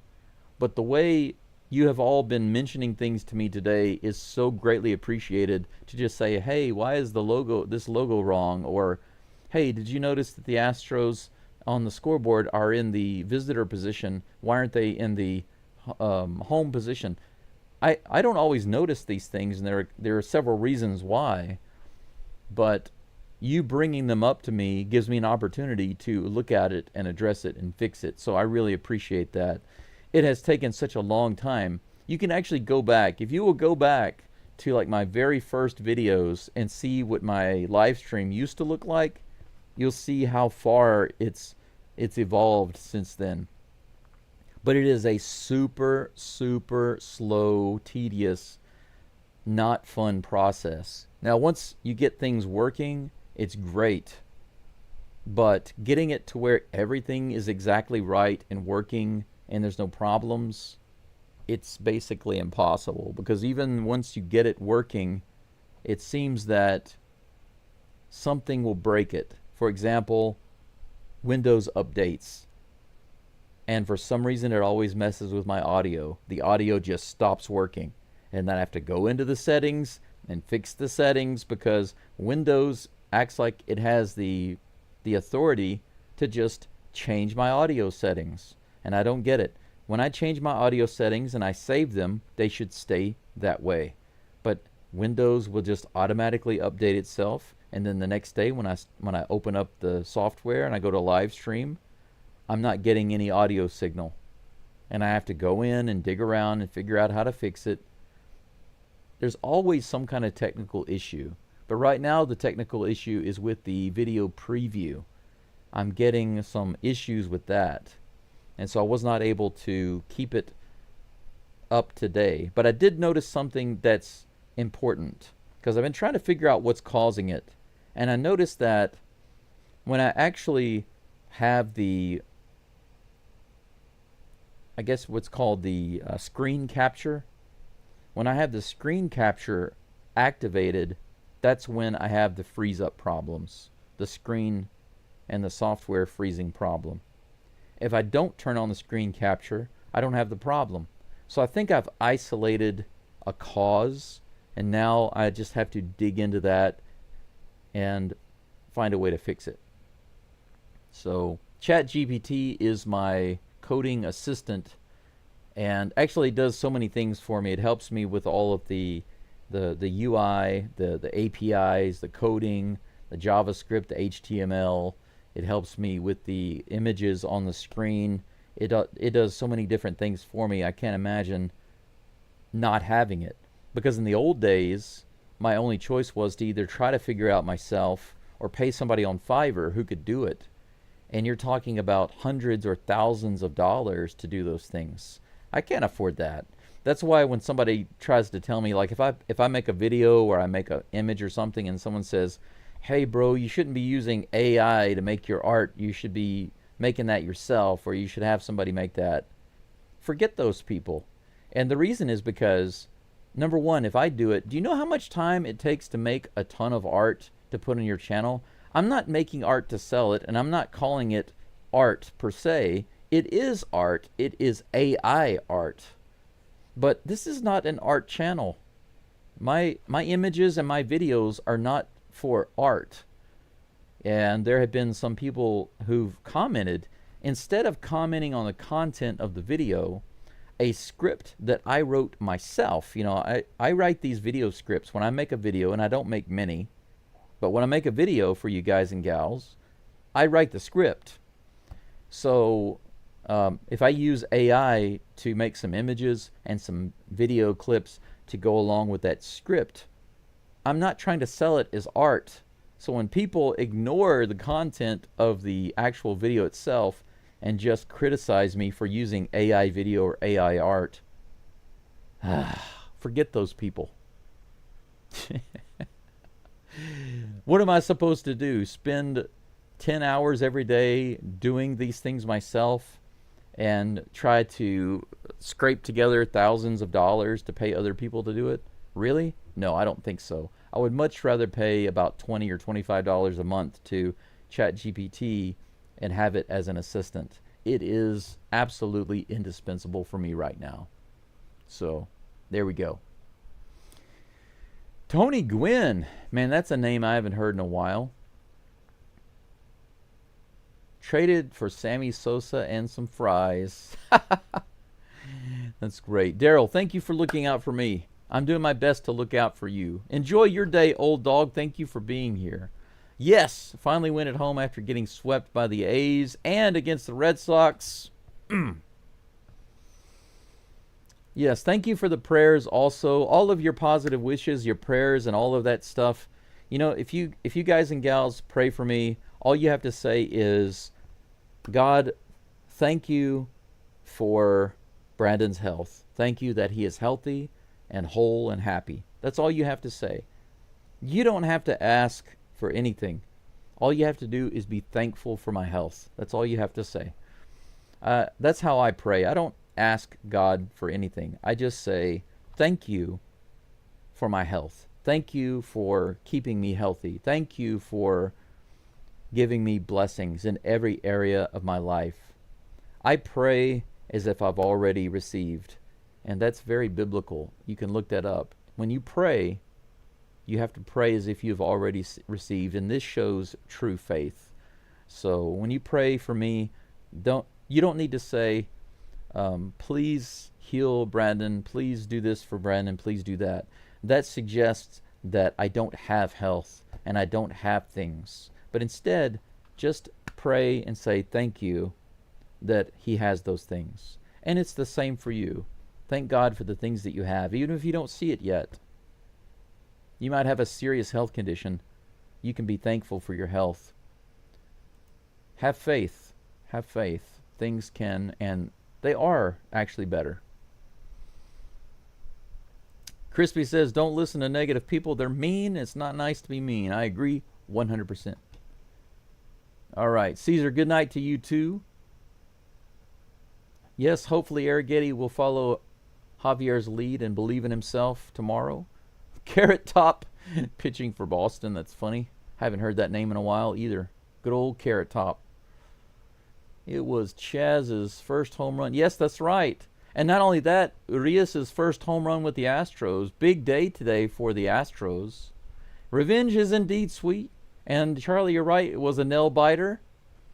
Pena, yeah, and Pena Luckily, those weren't errors, but they were close. He normally makes those plays. Still Viper, are you serious? Another super chat? Man, I really don't know what else to say. I really don't know what else to say. Maybe I can think of something. An awesome. I think your avatar looks like it has. I can't tell what it is. It's so small on the screen. Is that a character with a guitar? Or is it some kind of. It looks like a guitar. Is it some sort of weapon?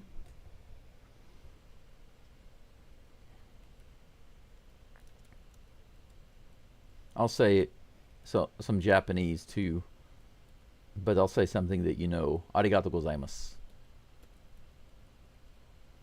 Actually, I should also say, otsukare-sama desu.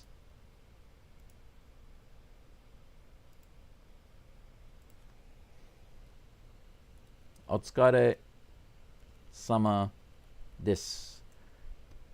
Otsukare-sama desu means thank you for your hard work. Thank you for your hard work.